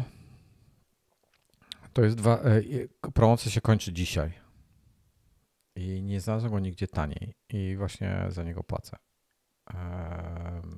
Jest dostępny w Media Expercie z kodem i kod znajdziecie na Ceneo. Taka ciekawostka. Niech ktoś nas skontaktuje z marketingiem Lego. To jest, ja już chyba kiedyś mówiłem, że to jest jeden z najlepszych sponsorów odcinka, jaki by mógł być. Jakie oni w ogóle rzeczy tworzą. Takie też technologiczne trochę, bo teraz do wielu zestawów, na przykład oni mają super samochody. O Jezu, jakie mają, ja na żywo to do widziałem tych wszystko. samochodów, no i do tych samochodów można dokupić silniki takie, takie oryginalne z Lego, które jest to wszystko przewidziane, żeby to tam zamontować. A- Ja bardzo lubiłem zawsze montować silniczki takie zabawkowe w Lego, tylko to było dużo kombinowania, jak to zrobić. A tutaj masz gotowe zestawy ze zdalnym sterowaniem. Te samochody później zaczynają jeździć. Może nie są jakieś super szybkie, jeszcze zależy jakie silniki, bo są różne. Ale wydaje mi się to bardzo fajną rzeczą. Albo nawet ten samochód nie musi jeździć, ale można zrobić inne elementy, które się ruszają. No wiesz, tylko wyobraźnia cię ogranicza. One są, ja całkowicie przyznaję, bardzo fajne są zrobione te. Te wszystkie Lego rzeczy, ja zawsze lubiłem. Oni mieli taką serię kiedyś, Mindstorms to się nazywało, ale nie wiem, co się z tym stało w tej chwili, nie mogłem tego znaleźć. Natomiast Lego Technic była jedna z moich ulubionych w tej chwili. Chciałbym mieć miejsce i możliwość, znaczy mam teoretycznie, mógłbym znaleźć, ale to jakby nie jestem w stanie tego zrobić tak ładnie, jakbym chciał. Chciałbym mieć miejsce na te wszystkie ich modele samochodów. Trochę mi się nie podoba to, czyli mają tam jakieś Porsche 911, teraz jakieś Lambo wyszło nowe, mają Challengera, który jest rewelacyjny, Dodge'a Challengera, tego starego, czy Chargera chyba zrobili, nie Challengera. Parę innych samochodów, jakiś tam Aston czy jakiś inny wyszedł. Parę fajnych tych samochodów jest, tylko każdy ma inny rozmiar i to jest mój problem, że nie mają tej samej skali. Tylko to nie jest technik, to znaczy inaczej. Bo to robią jako samochód, icons. tak. Oni robią, część jest jako technika, część jest jako icons. Lego Icons. No i jest jeszcze seria Speed. Nie, zaraz to znajdę. Świetne są. Ja bym bardzo chciał, żeby Lego nas sponsorowało i to mogą mi w plastiku nas sponsorować. Tak. Ja strasznie lubię składać w ogóle ich rzeczy. Bardzo dawno tego nie robiłem, natomiast oni mają te modele samochodów na 1000 części, tam powiedzmy 3000. Ten Sokół Millennium to już w ogóle, bo tam 7500, to już bardzo, bardzo dużo. Wiesz co? Ale zacząć od czegoś takiego na 1000 części z tych samochodów prostszych, a później coś większego. Chevrolet Camaro Z28 stary. To z lat 60. chyba, 60. 70. Tutaj patrzę. Wiesz co mają fajne? Wiesz, że obrazy sprzedają w tej chwili, które możesz na ścianie sobie powiesić? Które budujesz. Obrazy i kwiatki. Tak, kwiatki też mają. Kwiatki mnie tak jakoś nie interesują jak obrazy. W ogóle kosmos jakiś. Tylko, że widzisz, ponownie, tu jest problem z Lego. Jest taki, że to przez to, że są te takie, to nie są gładkie w większości te klocki, to trzeba je czymś chronić, bo inaczej będą wiecznie zakurzone. Natomiast ostatnio nowa seria jest Harry Potter, nie wiem, znaczy może nie taka nowa. O, to jest Lego Art, nowa seria jest. To są te obrazy. Przepraszam, to nie Harry Potter był nowy. Nowa seria jest z Indiana Jonesem, to chyba jest nowe. Tego wcześniej nie było. Wojtek, jest Lego Overwatch. Tak? Serio? Overwatcha zrobili? Tak, właśnie szukam, co tam jest dokładnie, bo akurat jestem na singapurskiej wersji i tutaj mi nie znajduję, ale mają. Zaraz się dowiem, co tam dokładnie jest. No, mają Lego, świetna firma, tak, mają Sonic the Hedgehog, Super Mario, Lord of the Rings, mają Marvela zaczęli robić. Mindstorms, jest seria Mindstorms nadal, proszę. No, ale Lego Technic miał chyba, zawsze było moje ulubione i Gwiezdne Wojny oczywiście. Lego Star Wars to jest absolutnie mistrzostwo świata. Wypuścili teraz nowy ten X-Wing Starfighter. Nie, to nie no X-Wing nowy. Kurczę. Ten taki ścigacz, którym Luke Skywalker jeździł. O, ten. No to ja tych nas nie znam. Niektóre Lego są takie gładkie. To zależy po prostu co. Na przykład samochody potrafią być, znaczy samochody z jednej strony są gładko wykończone, ale z drugiej strony mają dużo pustych przestrzeni, więc tam się może gromadzić kurz. Ale widzę, że seria Overwatch jest taka prostsza niestety. Na przykład są dwie postacie, Diva i Reinhardt i w sumie to ma około 450 jak to powiedzieć, kawałków części. Więc niewiele. Jak na dwie postacie to skromnie. Dobra, tak. W ogóle najdroższe, przepraszam, to co powiedziałem, że jest nowe, to jest z X-Wing, ten najbardziej znany z Gwiezdnych Wojen, jest już w sprzedaży. I on się jakoś tam pojawił dosłownie. Ludzie VIP mieli priorytet 1150 zł jedynie. 1949 elementów. Soku Millennium, oficjalna cena, on podrożał od premiery. Podczas premiery kosztował 3,5, teraz kosztuje 4. I ja myślałem, że on będzie limitowany. Ja myślałem, żeby kupić go tak sobie, bo ten pierwszy Soku Millennium, który był wiele lat temu sprzedawany, on miał podobną liczbę klocków, ale był krótko produkowany i on osiągał na aukcjach jakieś absurdalne ceny. Po prostu nie do kupienia, tak? Teraz zrobili nową wersję tego i cena poszła ciut do góry teraz, ale jest cały czas produkowany już któryś rok. Za dobrze go nie kupiłem w celach inwestycyjnych. No i mówię, jakimś cudem, nie wiem jakim, kupiłem go prawie 30% taniej, tak? Właśnie przed chwilą. A zawsze go chciałem.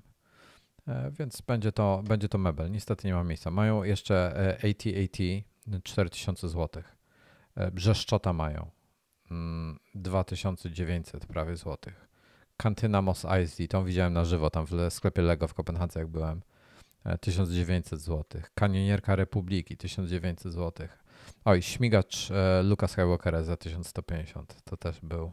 Całkiem duży jest. No. Myślisz, że jak to kupiłeś, to będzie tak, że siądziesz i to włożysz, czy teraz przez 2 lata będzie czekało, aż znajdziesz czas, żeby... Bo wiesz, to nie będzie tak, że siadasz i tego samego dnia kończysz to składanie. Ja muszę... Nie, to jest co ty? To jest składanie na pewnie... Dla mnie to pewnie będzie z tydzień lub 2.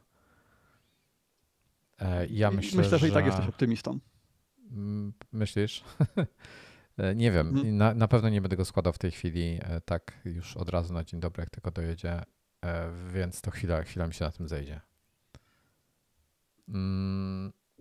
Ale to wszystko dużo będzie zależało od tego, od mojej żony, bo musimy jakoś ławy do tego zaprojektować, tak?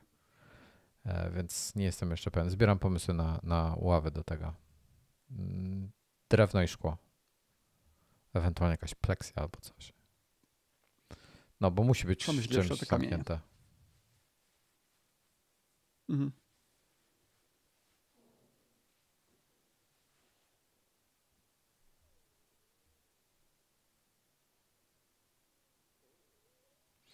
Cloudnance jeszcze poleca Final Fantasy, tylko Dungeons and Dragons, najfajniejszy film fantasy od lat. Nic o tym nie wiem. Jestem bardzo ciekawy, co to jest. A ja słyszałem o tym bardzo, bardzo dużo. Widać, że jest duże poruszenie na ten temat w tej branży gamingowej. I to jest film, który nie mógł się udać, bo to jest taka tematyka, a jednak podobno wyszedł super. Film oparty właściwie o zasady Dungeons and Dragons, bo to nie jest tak, że on jest oparty o jakąś konkretną historię, którą znamy z jakiejś gry czy z czegoś, tylko jest oparty o te zasady, o ten świat. Jaka obsada? Jestem w szoku. Chris Pine, Michelle Rodriguez, zresztą z Fast and the Furious znana, Hugh Grant, resztę Briana Larkina kojarzę, nikogo więcej. 90% na Rotten Tomatoes. No proszę. I gdzie to będzie do obejrzenia? Na razie w To kinach. jest w kinach na razie. 7,5% To na jest nowość. IMDb. Całkiem ciekawe to się zapowiada. Dobra, zobaczmy na Just Watchu, czy coś już na ten temat mają. Polski tytuł jest Dungeons & Dragons Złodziejski Honor. I nie ma go nigdzie. Dobra, zobaczymy.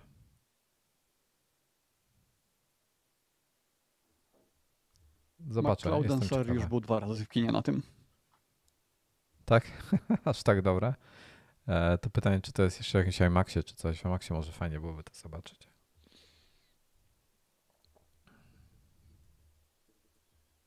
Okej, Dobra. to chyba tyle na dzisiaj. To tyle. Bardzo dziękujemy wszystkim za towarzystwo. Zapraszamy za tydzień ponownie. Przepraszam za kłopoty techniczne i co? I do usłyszenia. See you. See you. Przerwałem nagrywanie. Ja też.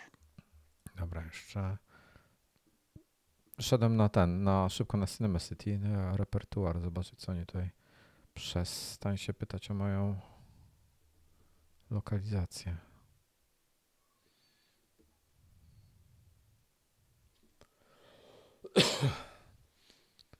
Warszawa, Sadyba. Jak ja mam się do IMAXa dostać? Wybierz kino.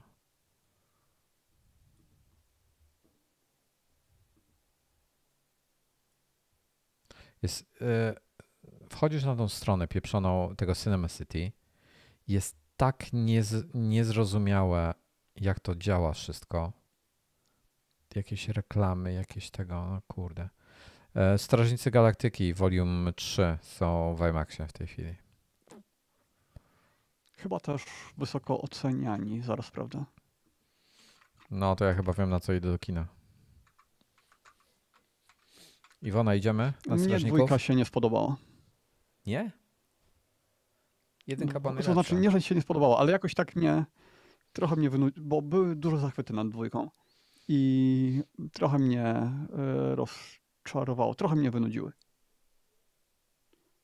Niestety, bo podobno gra jest super i jest taka bardzo filmowa, taka, że czujesz się po prostu jakbyś był bohaterem w filmie i grałem trochę i faktycznie wszystko się działo w takim tempie, trochę takie jakby Uncharted, że gra film, ale nie skończyłem tego nigdy. O właśnie, my Znaczy tylko grałem w początek. oglądaliśmy Uncharted film. To jeszcze nie widziałem. A, czekaj, widziałem. Taki, Chyba, tak, o tych statkach na końcu, tak? Tak, widziałem. no, wkurzyło mnie, że te statki porozpieprzali. No to pewnie jakieś makiety, nie? Małe, miniaturki. No tak, ale wiesz, tak, gdyby to było prawdziwe, no to wiesz, no szkoda. Mm. No. Dobra. Uncharted jest dla mnie grą jedną z bardzo takich, które super wspominam, bo dzięki Uncharted wróciłem do grania w gry takie fabularne. Ja, okej.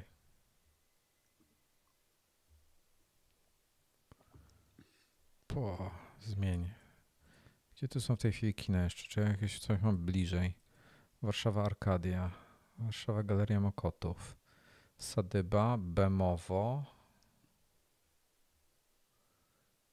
Promenada, Białołęka i Janki. A oni w Janki jeszcze mają, w Jankach mają kino, kurde. Nigdy nie. Jakie wy w ogóle macie kina w Bangkoku? Zakładam, że jakieś przyzwoite. No raczej tak. IMAX jest ten najlepszy na świecie. Znaczy z tej serii laserowej kilka jest tych IMAXów. Ta sala, na którą chodzę, znaczy ja rzadko chodzę do kina. Jak już idę, no to jest Atmos, więc jest okej.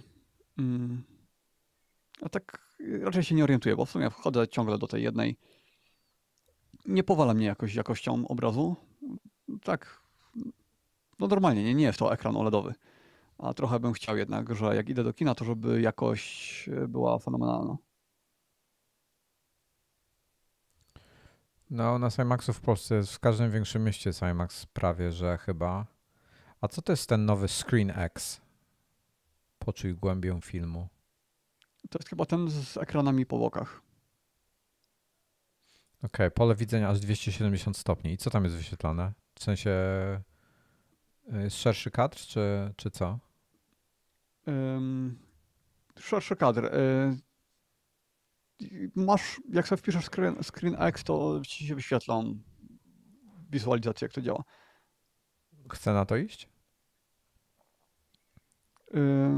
W przypadku Strażników Galaktyki, nie wiem, podejrzewam, że bardzo fajnie na tym się prezentują filmy takie typu przyroda, dokumenty, ale czyli takie IMAXowe bardziej. Ale te treści dodatkowe po bokach są generowane jakoś tam dynamicznie, czy one są nagrane? W sensie po prostu widzimy szerszy kadr. To jest dla mnie niejasne. Nie wiem, dużo, znaczy część jest nagranych, ale na pewno nie wszystkie. Wiesz, teoretycznie można by to wykorzystać nawet jako ambient. I tam, wiesz, takie rozmyte światła wyświetlać i to już by dało całkiem fajny efekt. Ale nie wiem, nie byłem nigdy na takim seansie. Z tego, co widzę, to tak ambientowo też to jest wykorzystywane i wygląda całkiem przyzwoicie. Jest jeszcze w tym Cinema City uruchomiło coś takiego, co się nazywa strefa VIP, ale nie wiem tak naprawdę, co to jest. Okej, dobra. No, Na razie tylko 2 kina w Polsce mają tę scenę VIP. To jest Kraków i Wrocław. Tam są takie lazy boye jakby. I otwarty bar z przekąskami, napojami bez ograniczeń. Mhm. Ale czy to jest tak, że to jest osobna sala, czy Tak, na są normalnej jakieś... sali? No, Nie, to są jakieś osobne, kameralne sale jest napisane. mhm. Właśnie pytałeś, jakie tu są kina. Są też takie luksusowe. Nigdy tam nie byłem, bo bilety są wielokrotnie droższe niż normalne. Ale są takie, że nie tylko kanapy, tak jak normalnie, że kanapy gdzieś z tyłu, tylko cała sala kinowa zrobiona w taki ekskluzywny sposób. Okej. No powiem ci, że poszedł na tych Strażników z Galaktyki może pójdę i jestem ciekawy tego. Teraz mnie zachęciliście tym Dungeons and Dragons.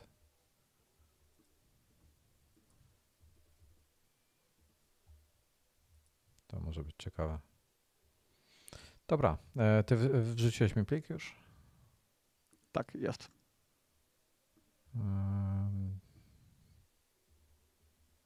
Dobra, to jest 5. Czekaj, to jest 21.4. To jest ten ostatni. To mogę wywalić już.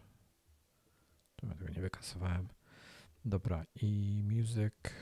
Gdzie ty mi to wrzuciłeś tutaj? Dobra, mam już wszystkie 3. Więc dobra, lecę do levelatora. Będę składał dzisiaj. Mam nadzieję, że puścimy. Wpisałem Volkswagen w Lego wyszukiwarkę, żeby sprawdzić, czy mają te ogórki. I jest Volkswagen T2 campervan. No właśnie oni T2 zrobili, a nie T1, czego nie rozumiem. VW T2 Lego. Już szukam sobie. O, on mi wyglądał na takiego na maksa prostego, a teraz patrzę i to jest 2207 kawałków. O, tam części. całe to wnętrze jest jeszcze zrobione. W ogóle podoba mi się to, że zrobili, ten dach jest otwierany. Podoba mi się, że zrobili tą deskę surfingową. W ogóle świetna jest ta seria. Chciałbym mieć po prostu, wiesz, jakieś gigantyczne, w zasadzie to trzeba mieć jakąś małą galerię, żeby takie rzeczy, wiesz, pokazywać. Może to jest pomysł. Tylko ja się nie umiem zdecydować, czy mnie się podoba to, że te samochody i te wszystkie części, że one są wykończone tak na gładko, czy jednak po Lego oczekiwałbym, że będą te wystające kawałki. Mi się to podoba. No właśnie, nie wiem. Podejrzewam, że jakbym to już złożył i miał to cały czas mieć jako ozdobę w mieszkaniu, to chyba na dłuższą metę lepiej, jak jest to tak wykończone, jak to wykończają, tak na gładko. No, problem z tymi Lego jest to, że to się strasznie kurzy i ciężko to jest doczyścić bez jakiegoś porysowania, tak na przykład jak są szyby w samochodzie. Chyba jedną z lepszych koncepcji to jest rzucić to po prostu do jakiejś takiej, wiesz, do wanny czy do czegoś, gdzie i możesz to zanurzyć w jakiejś wodzie z jakimś mydłem czy jakimś, wiesz, czymś, środkiem czyszczącym, żeby to się pomoczyło i potem to jakoś pod ciśnieniem po prostu zmyć. No chyba, że chcesz się pędzelkiem bawić, bo ja mam kolegę, który raz w tygodniu wszystko pod kran i pędzelkiem czyści każdy zakamarek i spędza na tym pół soboty. I to jest coś, jak to usłyszałem, że to tyle u niego zachodu wymaga, to stwierdziłem, że to nie jest dla mnie. Bo mi się nie będzie chciało, gdyby zostało w pojemniku z pleksji takim pyłoszczelnym, to nie chciałoby mi się powierzchni tego pojemnika przeczyścić, pewnie skórza. A co dopiero, wiesz, z pędzelkiem latać. Miałbym tak samo. No. I nie wiem, jak taki temat ogarnąć po prostu, no. Mówiąc krótko. Czyli to by musiało być, tego typu modelu musiałoby być na półce, która ma przód z pleksji, ale z pleksji najlepiej jakiegoś takiego antyodblaskowego, żeby to fajnie było widać w środku. W sumie chyba nie ma takich. Ale w sumie odblaski to nie jest problem, to zależy od światła wszystko. A Cloud nielimitowany bar z przekąskami w środku, chrumkanie, chrupanie, ćlamanie, fajne słowo ćlamanie, siorpanie jak w chlewie pewnie. Wiesz co, Cloud to jest w każdym polskim kinie, tak naprawdę. A jak będzie darmowy bar, to będzie po prostu więcej tego.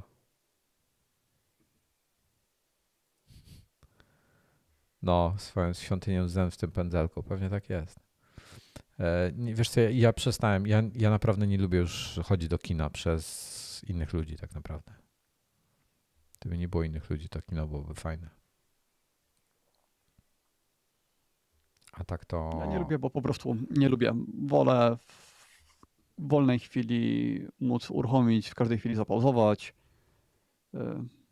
Nie wiem, ten koncept, że muszę usiąść w kinie na te 2,5 godziny i się nie ruszać stamtąd, No. jest dla mnie nie do przeskoczenia, więc bardzo rzadko chodzę. No i te fotele, że nie ma tam lazy boyów, tylko że są normalne. No nie licząc tych luksusowych, ale nie, na pewno nie dam 150 zł za bilet na jedną osobę. Dwa te dubbing napisy, widzisz, na Dungeons and Dragons musiałbym pójść na 19. Dopiero. A jutro? Kurde. Nie podoba mi się, że tego dubbing napisy o 15. Dobra, jutro jest o 15 z napisami. I co to było jeszcze? John Wicka jeszcze 4 grają. Na to na pewno nie pójdę. Czemu? Jeśli na cokolwiek miałbym iść, to... No nie, 3 mnie tak rozczarowała, że nie... Bo będę oglądał u siebie w mieszkaniu, ale na pewno nie w kinie. Ten Honor Złodziei... Nie wiem, z jednej strony jest to coś, co bym chciał zobaczyć, ale czy w kinie? Chyba nie. Jutro, Ja nawet na Awatara nie popadłem. jutro na To akurat 12:20. żałuję. Tak, ja też na Awatara nie poszedłem i nie żałuję. To jest... Znaczy, dalej mi się nie chce iść. Nie? No, Jakby teraz, gadaliśmy o Awatarze? jakbym wiedział. Tydzień temu? Tydzień temu nie, ale ogólnie gadaliśmy o Awatarze. No to ja oglądałem tego nowego Awatara i to jest porażka totalna. I jeśli chodzi o fabułę, to jest to co ludzie mówią, że, No, ale... że jest fajne efekty są, tak? Ale można było fajną fabułę do tego napisać. Ta fabuła to jest No, tak ale z dupy. to, że fabuła... No ale to jest wiadomo, nie? Że tam postacie są czarno-białe, nie ma... Są tylko dobrzy i źli są źli, bo są źli. Ale to jest wiadomo, ale... To się ogląda tylko dla efektów specjalnych. Ale my nawet to by trzeba wiesz widzieć co? w IMAXie. Słuchaj, jest wiele filmów, gdzie efekty specjalne ratują film w jakiś tam sposób, albo jest jakiś element filmu, który ratuje film. Tutaj te efekty specjalne nie ratują. My z Iwoną oglądaliśmy Nie to wiesz, i my bo się widziałeś patrzyliśmy w się... w IMAXie. No nie w IMAXie. No właśnie, to trzeba by widzieć w 3D. Może. Ale powiem ci, że to było tak złe, że że nawet te wszystkie fajne rzeczy, no fajna była ta grafika, przyznaję, ale ona w żaden sposób nie ratowała i nie tłumaczyła tego złego. Dziecko ze szkoły napisałoby lepszy scenariusz niż ta osoba. Nie wiem, kto był scenarzystą, ale był strasznie zły scenarzysta. Bardzo, bardzo zły.